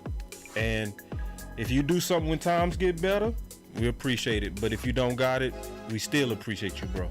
Just want to say that to you. Even though that's not a super chat, I just appreciate Matt. My boss said, C. Brown, great show, boss. Appreciate the work you do. Man, I appreciate you, for real. And the super chat and the love. And then we got a $20 spot that came from Big Red. He said, thank y'all. Man, thank you. And then Queen, lastly Queen. She said, love you, boss. Fire show and calls as always. Showing love. And thank you, Queen. One of the day ones. It's some people, they just make you feel good when you see them. Queen is one. Like almost every time I start the show, Queen is one of the first people you go see and one of the last people you go see. So no, thank you, Queen. And thank y'all for the super chats. Greatly, y'all. So, but hey, man, it was a long show today. I didn't mean it to be this long. I know y'all cool with that. Yeah, I really didn't mean it for it to be this long. It was my first time taking in calls. Sadiq was right. I'm gonna have to put a time on them calls because then it's gonna make all these shows super long. So y'all give me a chance to get used to the timing You know, it take a little while to get used to the timing and get that timing right. You know, so. But anyway, man, we gonna be back tomorrow. Again, I'm gonna try to get my boy Henny. I've been trying to get Henny for a minute. We've been missing each other. It's been mostly me, not Henny. But it's time for me and my boy Henny to do a show. I've been wanting to do a show with Henny for a minute. But again, since we got a full house, I'm gonna just remind y'all again that we have Miss Haley Sutton coming in on Tuesday. Emmy Award winning. So obviously that's gonna be a very dope discussion. I'm very much looking forward to that. That's gonna be fire. It's gonna be gold. And then on Wednesday we coming back with Nick Harris. So y'all stay with Boss Cowboy Sports, man. We gonna continue to give y'all this sauce and this Kool-Aid. We gonna keep it measured, bro. We gonna keep it measured, man, and we appreciate all y'all. I see y'all showing a lot of love. Yeah, my boy Trey say Henny be coming with them numbers. Yeah, and he a good dude too. Yeah, he's smart and very, very good dude, man. So I'm excited to be doing a show with Henny. I'm gonna try to call him and say, yeah, Henny, I know it's at the last minute, but bro, let's go on, get us a freestyle. Cause see, me and Henny, we already know what we want to talk about. Me and him, we go really comb heavily through Mike McCarthy. Cause I want to go through that Mike McCarthy, like, and there's nobody better at the data and analysis on the facts of Mike McCarthy and concepts than Henny. So just shout out to Henny, man. Just shout out to the whole nation, man. But anyway, man, it's your boy Boss Cowboy Sports. Y'all already know, man. I'm feeling bossy.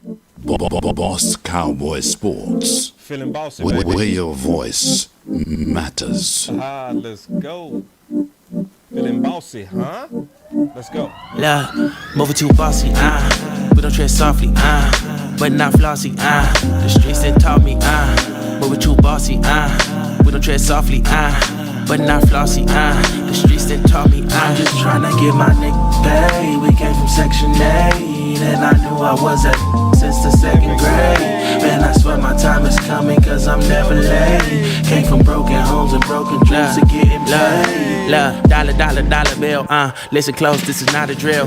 Cause hungry trying to get a meal. I've been in light, who gon' pay a bill? I've been in action, been in traction, surplus with niggas lacking, shining light but still be blacking, red lights will stop the action, green to go, even when it's slow. Higher heights to balance out the lows. Can't ride the wave cause you ain't got a boat.